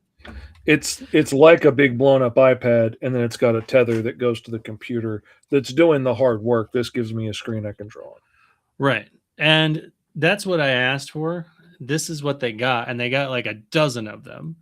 And then they insist on using Mac computers because it's mostly a graphic design program, and they tend to think that that's like the greatest thing since sliced bread. Well, yeah, because Macs had color in the But beginning. the Mac computers that they had didn't have any HDMI ports in them. And these Cintiqs, there's three things that plug in. There's an HDMI port, there is a USB port, and then there's your power supply. And that's because this, pen is one, it was like proprietary. They were one of the first to come out with these. And they don't need charged I ever. love that so much. I love it so much. And that's proprietary to Wacom. And part of it is that these three plug-in system, that USB port is partly what's operating this. But then they're like, you should take one of these home so that you know how to use it. And I was like, okay, I'm not. Yes, I should. You are absolutely correct, my good man. Yeah, exactly. So I jumped on that as quickly as I could. Yeah, oh yeah. 100%. Alan asking, 500 is considered cheap? Mine has no screen and ran me $60. I thought it was the end of the world. I feel you, Alan. I absolutely. You want to know how much this screen costs? Yeah, well, lay it on us. How much were those for that one? They run, like, if you buy them just one at a time, Yeah, they come close to $2,000. That's what I was thinking, because I knew the bigger ones were around $2,000. I know for a minute there I was looking at it, and they had like a laptop one that was a computer in itself, like a blown up iPad that was around $2,000 at the time too. But I mean, if I was going to invest in one, I'd want to get a big one that I could actually swing my arm on. And that's really... my big pet peeve is, like, I don't like drawing on little things where I'm only using my hand, because this movement right here, and this is a lesson I also talk to my students about, the ones that have learned on these iPads and stuff. I'm like, you're making the same movements you make when you signed your name. These are micro movements designed for detailing, right? Sketching characters with fluid animation and movement require shoulder and elbow usage, and you need space and screen space. Like, to be able to do this repeatedly for a long time and not burn your body out, you need to be able to make moves with your whole arm, not be relying on everything being on your wrist. You're going to end up in carpal tunnel surgery, lickety split. Right. Exactly. That's the thing. Like, I had gone from, I've worked on a lot of things over the last 7 years, from like working on a Sony Vaio laptop that I could draw on the screen with its little proprietary pen, to a PC with a smaller version of this XP Pen tablet that was like $300. They had the LCD screen and stuff. To then, when it started giving me some glitchy problems, my wife, as a gift, got me this $500 one with like taxes or something, and I got to upgrade to a much bigger one, which was great. And then when I needed to upgrade my computer again, because I burn up computers pretty fast, I put a whopping on memory and stuff, because I work in large files with high resolution, because you never know when that image that you drew in the background, somebody's going to want to blow that up for an animated video for the Kickstarter, or when the cover you did for just as a sketch to have something to show your character on TikTok ends up becoming the cover of Green Zone, and then ends up becoming an 8-foot banner behind my table at cons. And I could blow that up to, a 7-foot banner, whatever it is. And he looks great because I work at like 600 DPI. So, it worked great. Most of the time, I don't need it, but when I do need it, it's nice to have. So I just That's do something I get frustrated with my. Oh, must have had a connection issue. He's back. Just give me 1 second. Getting back in there. Here we go. Interesting. I was noticing some things glitching, and so I started shutting off a lot of stuff to like make sure I wasn't taking too much bandwidth. But let me check something real quick. Fast.com. Something's been going on here. Yeah, there it goes. So I pay for a service that's supposed to give me somewhere between 1 to 2 gigabyte downloads per second. And there are times where I'm testing out at that around 1,000 to 1,200 megabytes per second. Right now, I just tested it and I'm down to 300. And I ran into this when I would be doing my show on Fridays too. It would be like right when I need to do the show, suddenly my bandwidth would start dropping. And I'm like, I'm paying for this specifically for this reason. What is going on here? Oh, my wife would love for us to switch internet providers because, we're paying a good bit of money per month for the internet out here. But everybody that comes out here and they're promising, oh yeah, we got all these great prices. Well, she doesn't know anything about the speed and stuff. But once I start crunching the numbers of what they can offer for the amount of money they're charging, most of them, even at their highest tier, can't come close to what we're getting now. And when we had like 3 teenagers living in the house with devices connected to the internet and streaming, and I've got to be able to work and send files back and forth around the planet, and I needed to be able to stream for the podcasts and stuff and at least look decent for a minute on there when I can. That takes a lot of bandwidth. Then you throw in trying to do multi-cameras and stuff on something like Restream, and it would really drag down. So yeah, I'm like, if we could find something cheaper, I would absolutely take it. But we also live in the sticks. So I'm really lucky that we got the service we do, because the only other provider out here does not come anywhere close to what we got. So, but yeah. But speaking to what Alan is saying here, you don't have to start out with something expensive 100%. Like, I started out making money on like the $35 version of Clip Studio I bought on sale one day. And, it was just the regular version. It wasn't the fancy EX version. It was version 1. I like to say it had all the bells, but it didn't have all of the whistles. Like, it could do most of the stuff, but it couldn't do all the really fancy stuff.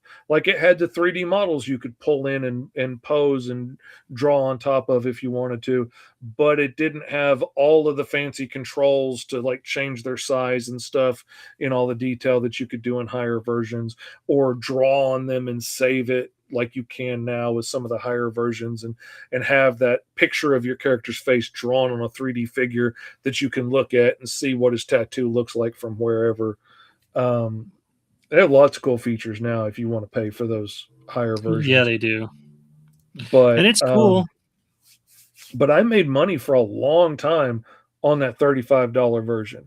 And I took the money that I made and I saved it, and I bought that $300 tablet and the refurbished $200 desktop computer that I used to upgrade to from the laptop I was working on. And then, my wife bought me this, and I've been lucky since to be able to, drop $1,000 or $2,000 on a computer upgrade here and there and really get to up my game on something. It's been nice, but I'm using money that I made working. I'm not just like spending money I didn't have. What is up, Victor Medina? Glad to see you, man. Victor Medina. Fish, he says. Yeah, I mean, I used the job to pay for other stuff, and this is my full-time gig now. So, that fancy computer that I upgraded to last year, the fancy laptop that I upgraded to, is now going to be a tax deduction for an expense to my business this year on my taxes. And just keep going. Would have been funny if the robot pirate had a hat built into its head, says Benjamin. A hat built into his head. That gives me a whole other idea there, where like the shape of the hat is the head and shoulders of the robot, and the skull face on it is his face talking. Like that's a whole like.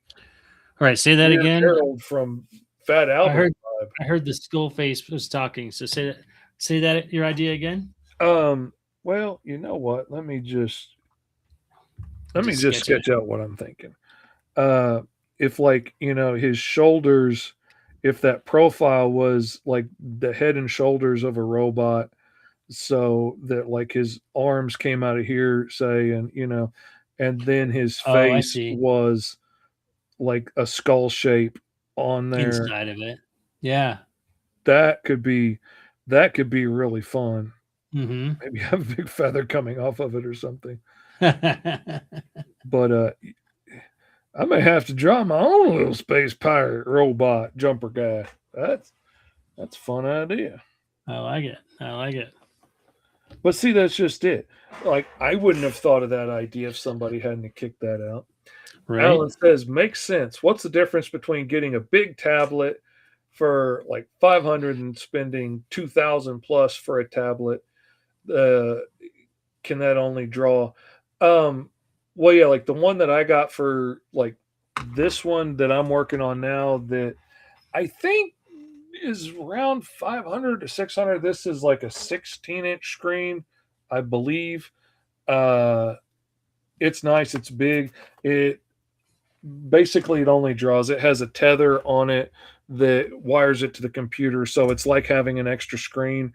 And like Matt said, it has 3 plugs that go in as a HDMI out, and then 2 USB. One of them is control and one of them is power.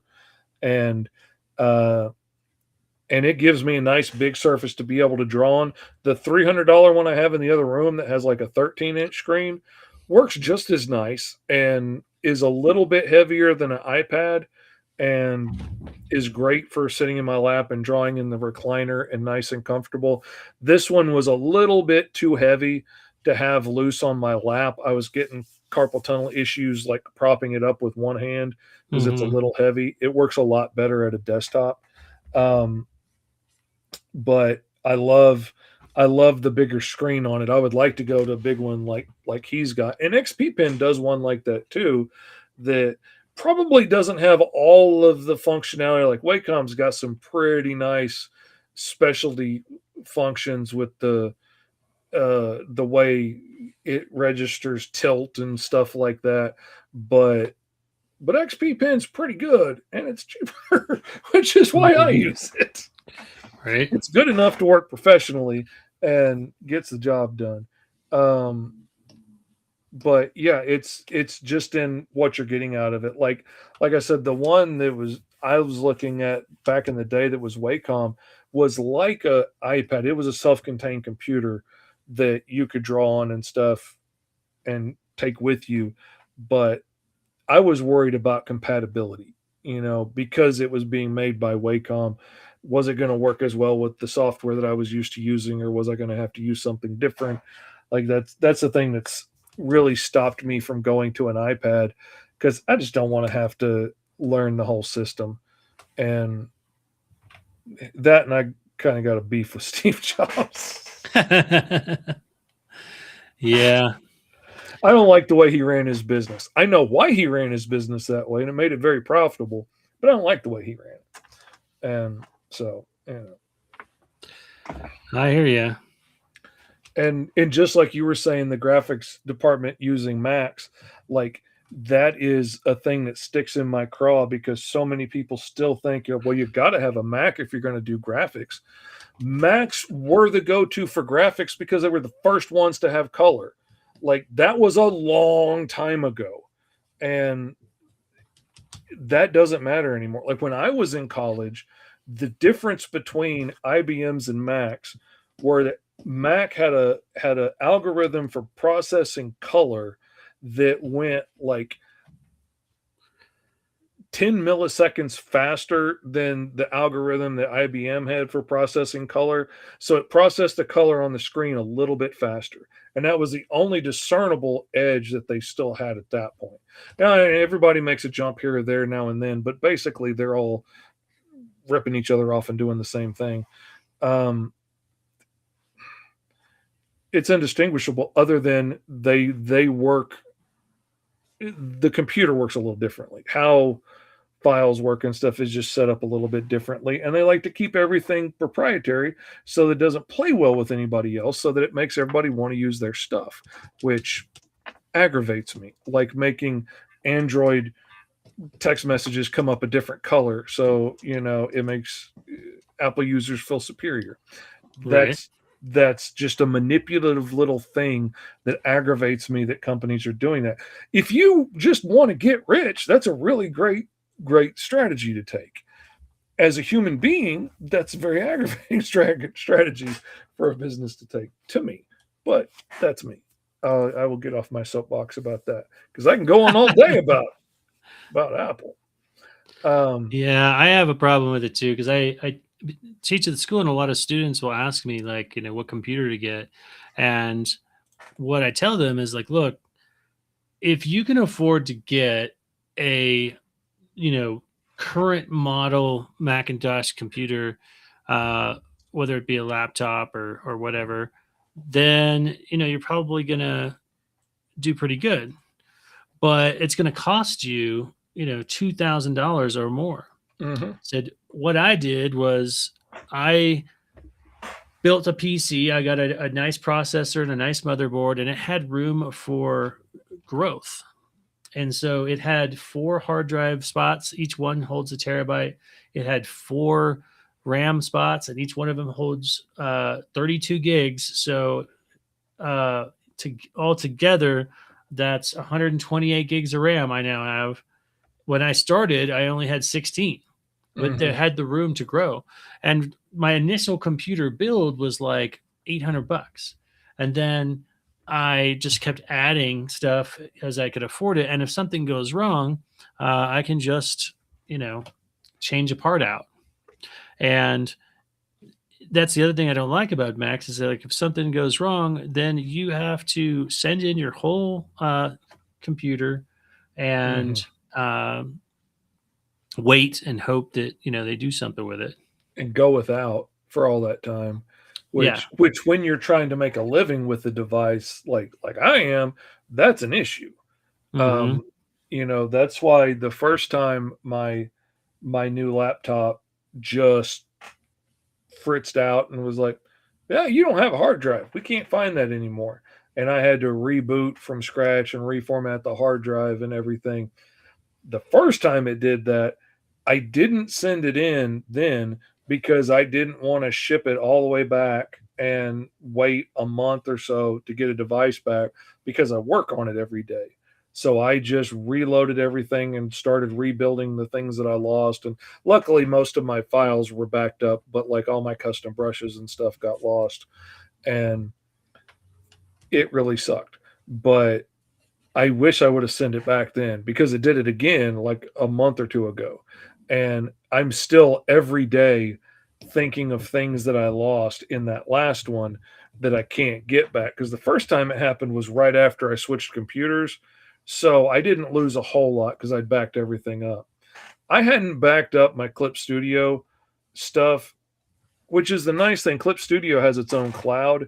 And so like all the custom brushes that I make and assets that I make that help me build background buildings and stuff repeatably really quickly and things, I can back all that stuff up to the cloud. And when I get a new computer or whatever, I can download everything and it's just like I used to work on it, which is great. Unless you forget to back it up for a year. Oh, no. And then I lost over 1,000 assets that I had built that I was used to using every day. And now I don't have those. And every day I kick myself. I'm like, oh, I don't have that. Oh, I really need that girder brush because I got to build a steel frame building and I got to make another girder brush. I kind of go back and forth. Right now, I'm back into the mode of like I use one brush for everything. and I just kind of like when you draw with pencil, you get used to using like just a 2B instead of changing out pencils all the time. Mm-hmm.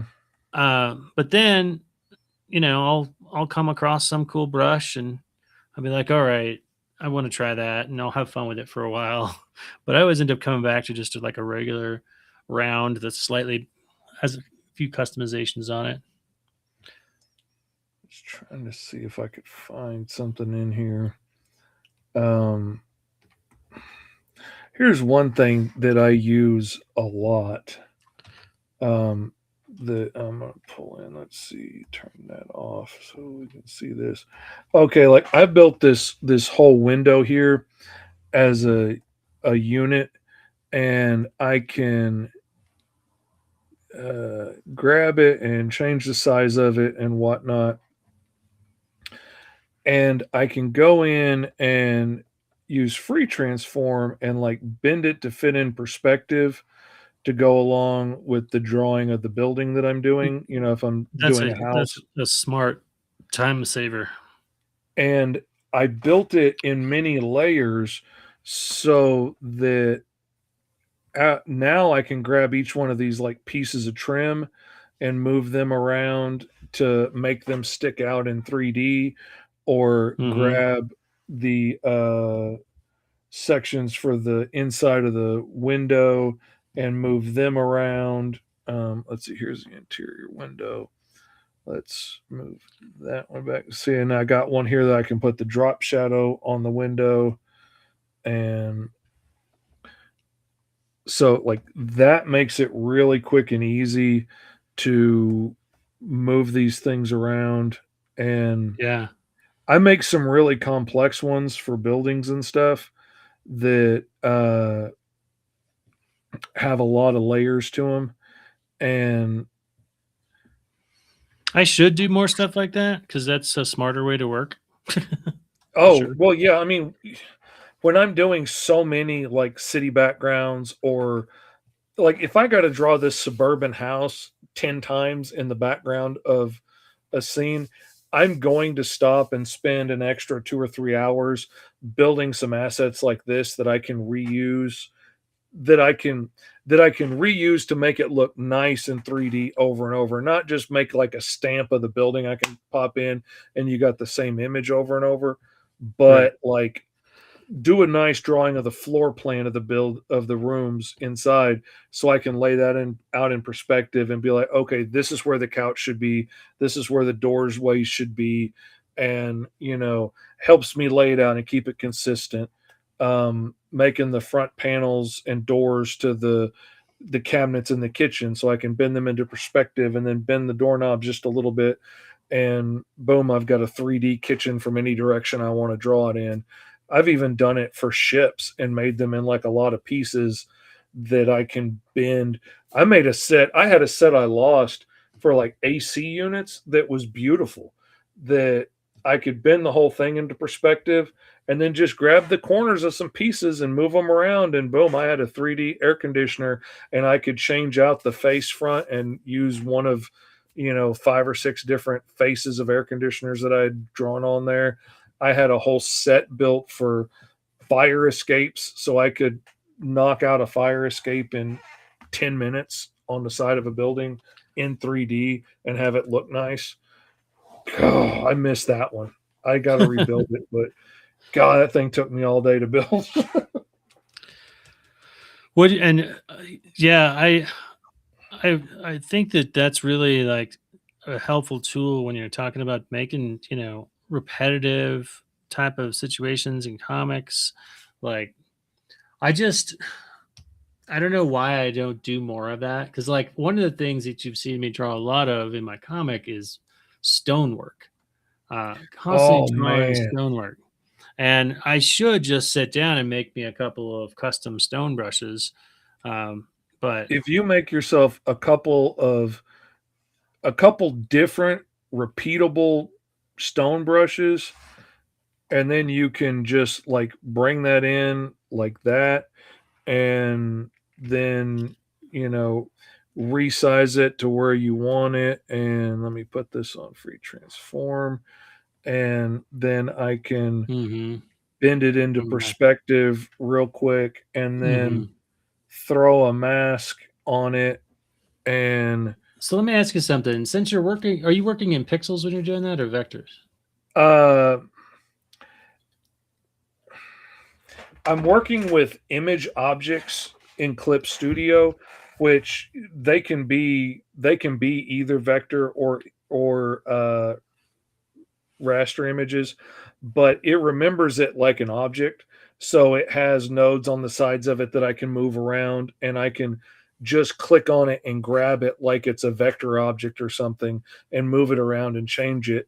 And in this case, it's using that image object to create this continuous pattern off of it. And I built the pattern so that it was repeatable. And so it just goes on forever and looks really nice. Like if you get in the right perspective, and I'll do this sometimes with like wood paneling for floors or, square tiles for, square rooms. Or I have some that I've built that have all kinds of crazy shapes on them and squares and different shaped rectangles. And boom, you got like an old school danger room wall like that. And yeah. And then I've got some other. I'm going to have to experiment with something that isn't working with pixels because right now I'm in Photoshop and I can make that. I can make a tiled template, and I've done that before. But then, like, when you go to start skewing it because it's pixels, then you start getting a lot of blurry parts. Yeah. And it doesn't necessarily match the crispness of the other drawn parts. And that bothers me. It doesn't feel like line art anymore. See, that can be a problem, and sometimes, and I've learned a few tricks around it that help. Like on this guy here on the window, it is an image. Is it a vector? Let me see. Is it a vector? Okay. This piece is a vector line that I have a square brush tip on. So like basically whatever angle I put it at, it's going to end up with like a squared off end on it, which looks pretty good for that trim. Other times I will, that is too. And then, so what I did is like this vector image is on its own little layer in this folder for this window, and I have it set to turn everything on that layer white, so it makes it white, and then put a black outline around it. So wherever I do it, whatever shape I move it to, I can change the black outline, and I'll end up with black and white line art that I can later flatten, and it'll be a good resolution. Whereas if I made that like a raster image of that thing and then I bent it, one end of it might get so small you can't see the outline, and the other end would be big and blurry. So I will use the layer color white and then the edge outline a lot to get around that issue. And even if I made like a black square or rectangle as a raster layer, I'll make that black square and then make it into an image object, and then I can shape it into perspective and change the size of it, move it around with the nodes because it's an image material. But still, if it's got the white color to it and a black outline, I can change that outline to whatever thickness I want. Sometimes if I'm doing that raster thing, like say if I laid out a floor plan as a raster image, and when I bend it in perspective, some of it's blurry, that's okay. I can just turn it blue and use that as pencils and then ink over it. And at least I know where all the objects are supposed to be. And I don't necessarily have to use it as the finished piece. I can, like, sometimes I'll do it with guns. And like if I have to draw a really complex weapon, I'm not sure if I have any in here I can find quickly. Let me see. Okay. Like here, this is a good one. If I got to use this gun, if I've got to draw it really detailed one time, I might as well turn it into an object that I can reuse. And Mhm.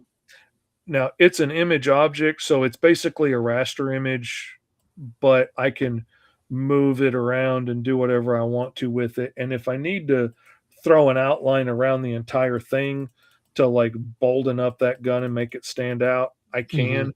Mhm. Um, and I can grab the nodes and bend it into perspective and foreshorten it. But like if this doesn't look good anymore, doesn't look like a gun anymore because it's pointed too far at me for Right. that two-dimensional image to work. But I can now like turn that whole layer blue and I'll turn It off the gives you outline. a basis to start with. Yeah. Yeah, now I have something to draw off of and I can, Yeah. draw the barrel and make it 3D and know where all the pieces are supposed to be and Mhm. work off of that. So Right. it gives Right. me a real quick shortcut to getting that gun looking the That I've same done. time after time. Uh, that I've done. I just wish that, like, going back to like the brick wall, like that there was a way for me to in Photoshop actually create a like a rock wall and then skew it and still have it be crisp. High Uh, res would be the one thing I would suggest to help, like making it big and in high res is has been helpful for me. That's what got me doing the outlines on things. Uh, because I was realizing sometimes I would work so big and draw it that when I brought it down to scale, the outlines would be too fine sometimes. So I've started trying to backtrack, thinking about things and how can I do them so that I can use the layer color and the outline color to make it come out right in the end. But high res has worked for me a lot on a lot of those patterns. And then I can also do things like say, uh, like for instance, if this was a danger room wall instead of a rock wall, let's say, I can make a raster layer over the top of it, get my paint bucket tool here, and it's set to read all the other layers. So it'll read these outlines on the other layers. I'm going to take my area scaling and drop it by, let's say 15. And then I'm going to come in here and start plunking in colors in random bricks, and then I can take that layer and make the color of it white and give it a black outline on those bricks, and then I can move it, and all of a sudden, I've got all of those panels are now raised panels in this giant techno wall or raised bricks sticking out or whatever. mhm. And then the only thing I have to do is go in and um, yes, go in on another layer and start drawing in all the little bits I need to make those look right. And occasionally I might have to, cover up a little bit there and draw in a new line, but it makes it makes a lot of things really fast. And Yeah. that's part of my reputation at this point, man. I got to learn all the tricks to work as quick as I can, or I can't keep calling myself the fastest man in any comics. I know. Well, I might have to buckle down and just get get Clip Studio because I've been using what I have because it was given to me, Mm-hmm. Oh yeah. and I know Photoshop really well. I mean, I was certified in it years ago, and I've been using it ever since. But uh, it doesn't have like I think the one thing that I really have seen a lot from with Clip Studio Paint is the ability to kind of go back and forth between raster and vector very quickly and Oh easily. man. Um, That's what I love about it is like like my colors are on a raster layer, but my inks are all vector. So, if I wanted to move this line or change it, I can. Or if I want to come in and I don't know why I'm using the mouse when I got a pen right here. You know, I do if I that too. want to come thicken these outlines, I can. Yeah. And, you know, if I got too heavy handed in some place, I could come back and, you know, thin those out. Mhm. And being able to adjust that, or like thinking if I didn't get that line exactly where I wanted it to match up, I could like come over here and set that to free transform and, you know, just move the end of that line until I get, you know, both ends of the scalp to match up together perfectly at the top of the head instead of Right. redrawing it 1,000 times. Yeah. And Yeah, that's something that I definitely envy that I wish Photoshop had. and the coloring tools, man, the way it's set up to color and use other lines as other layers as reference layers. I know Photoshop has started mimicking a lot of that, which I don't blame them because it was brilliant. It sped up my coloring so much. I mean, it took me from getting like one full color page done a day to getting like 4 to 6 pages done a day because it just sped me up so fast. Yeah. And then once I started hiring a color flatter, forget about it. It is crazy. Yeah. Um, let's see.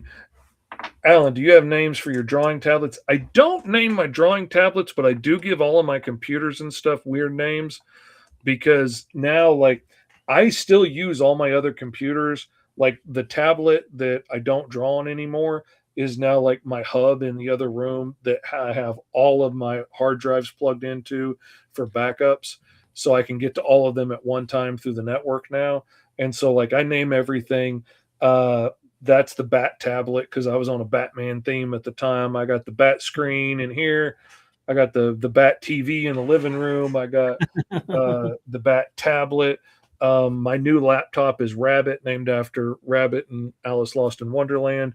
So yeah, I named my computers. I picked that up at the sign shop because the computer guy that would do our IT work, he started naming our computers.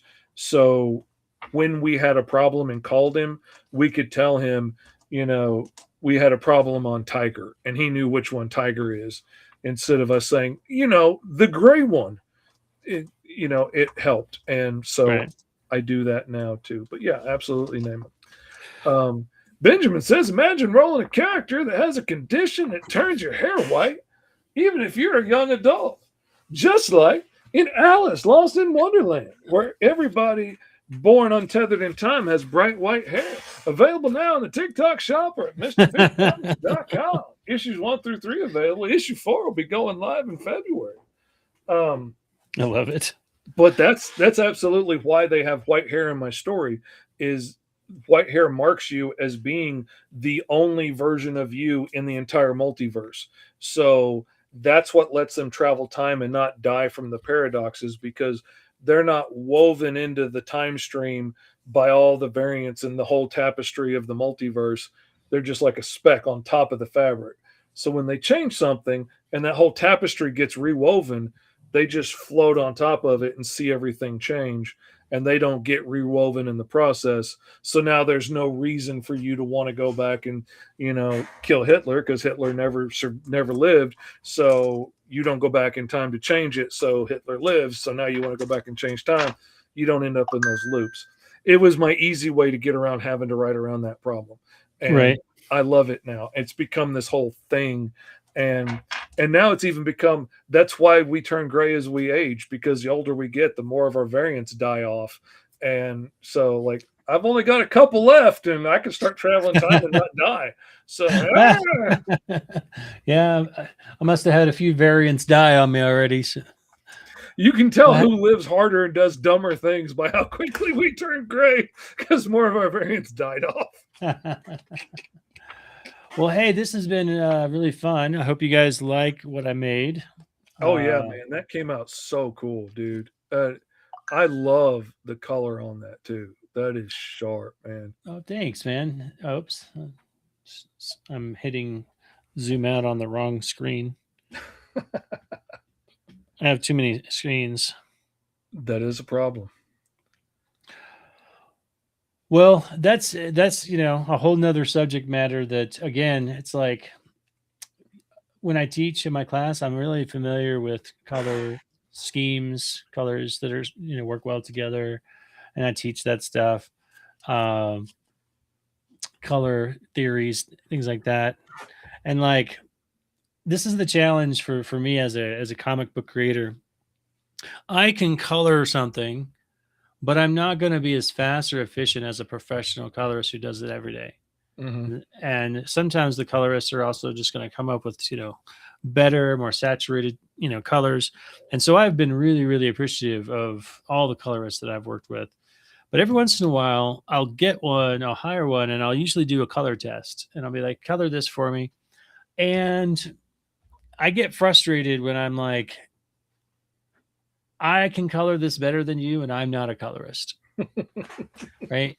Why did you choose to make these color choices, um, and it's like I don't want to have to color it because I have to do other things, so I'm looking for somebody that already understands color. I don't want to sit there and have to explain it all, you know.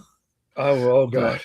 I have paid for so many color tests from so many artists, and there's only two people I've ever used, and one of them was my son who colored half of Alice issue 1 for me. nice. Um, I there it's tough to find somebody that can do it well, that can, follow instructions, that gets the vibe of what you're going for, gets is on the same creative track that you're on, and is affordable and can hit deadlines and works quickly, which is another issue I have, is anybody that can work as quickly as I work is pretty expensive because they're doing it full time. Well, And I also run into, I don't know if you run into this, but I also run into, um, I'll find a colorist that can do all those things. And then the next time I go to use them for the next issue, they've been picked up by some big company because like Marvel or DC or something, and they're like cranking out books, mhm, and they have no more time for small indie projects, yeah, and yeah. then I got to go hunting for another one. I've had that happen a couple times. Like My I last said, I one, color most of my own stuff, so I haven't ran into it much. But the part that has bugged me is that, like, the few times I've had a client cheap out and be like, "How much would it be if you didn't color?" Because I got a colorist, and somebody's going to do it for free or real cheap. Like, well, I mean, I could do it for this price if you don't want it in color, and I can't get it any cheaper. Like, well, honestly, it doesn't take me that long to color it, but like that's what the price is going to be if that's what you want. Like, okay, we'll do that. And then I see the finished book, and I'm like, man, this is unreadable sometimes. I mean, hmm, like, you can't tell the characters from the background. You can't tell the is characters it from printed each too other. dark? It's all too dark, too saturated, too muddy, Yeah. too much, a lot of times too much, just like, oh, let's use airbrush everywhere, and there was no need for that, or you didn't know why you were doing it, where it needed to be done. It's just like, let's put shadows on both sides, let's put highlights on both sides, let's just, let's do it indiscriminately, because we don't understand that there's supposed to be a light source coming from one side, Right. and or anything. They just, they know that you use an airbrush, and so they Well, use. something that I found, and then I should probably go, is that like when I would find colorists, like if you look at their portfolio and their portfolio is full of mainstream characters, let's say Spider-Man.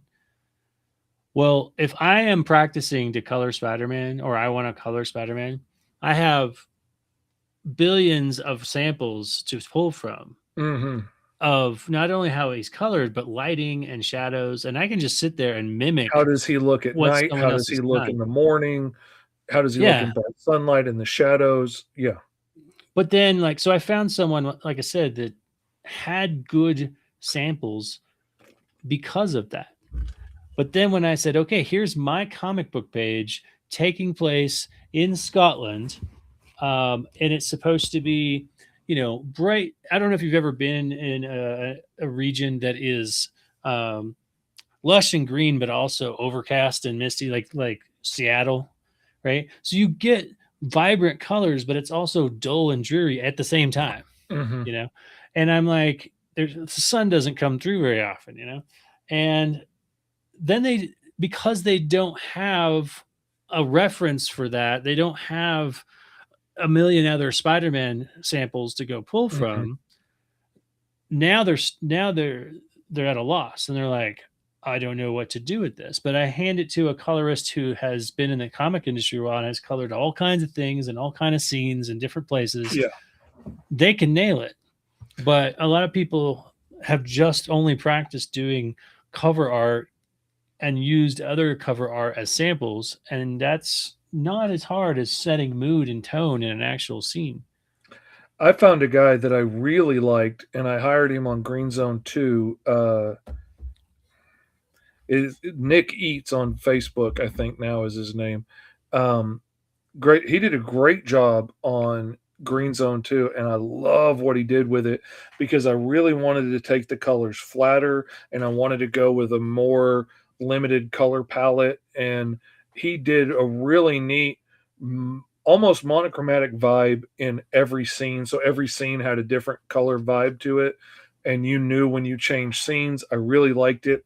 And in book 3, the police station has been blown up. Everything is on fire, and either outside at night in the smoke with the light of the fire coming from one side, or inside a burning building. And that was out of his comfort zone. That was further than he had the skill set for. And I ended up having to go back in and recolor a lot of that to make it look good. And it was beyond what he had the skills for yet.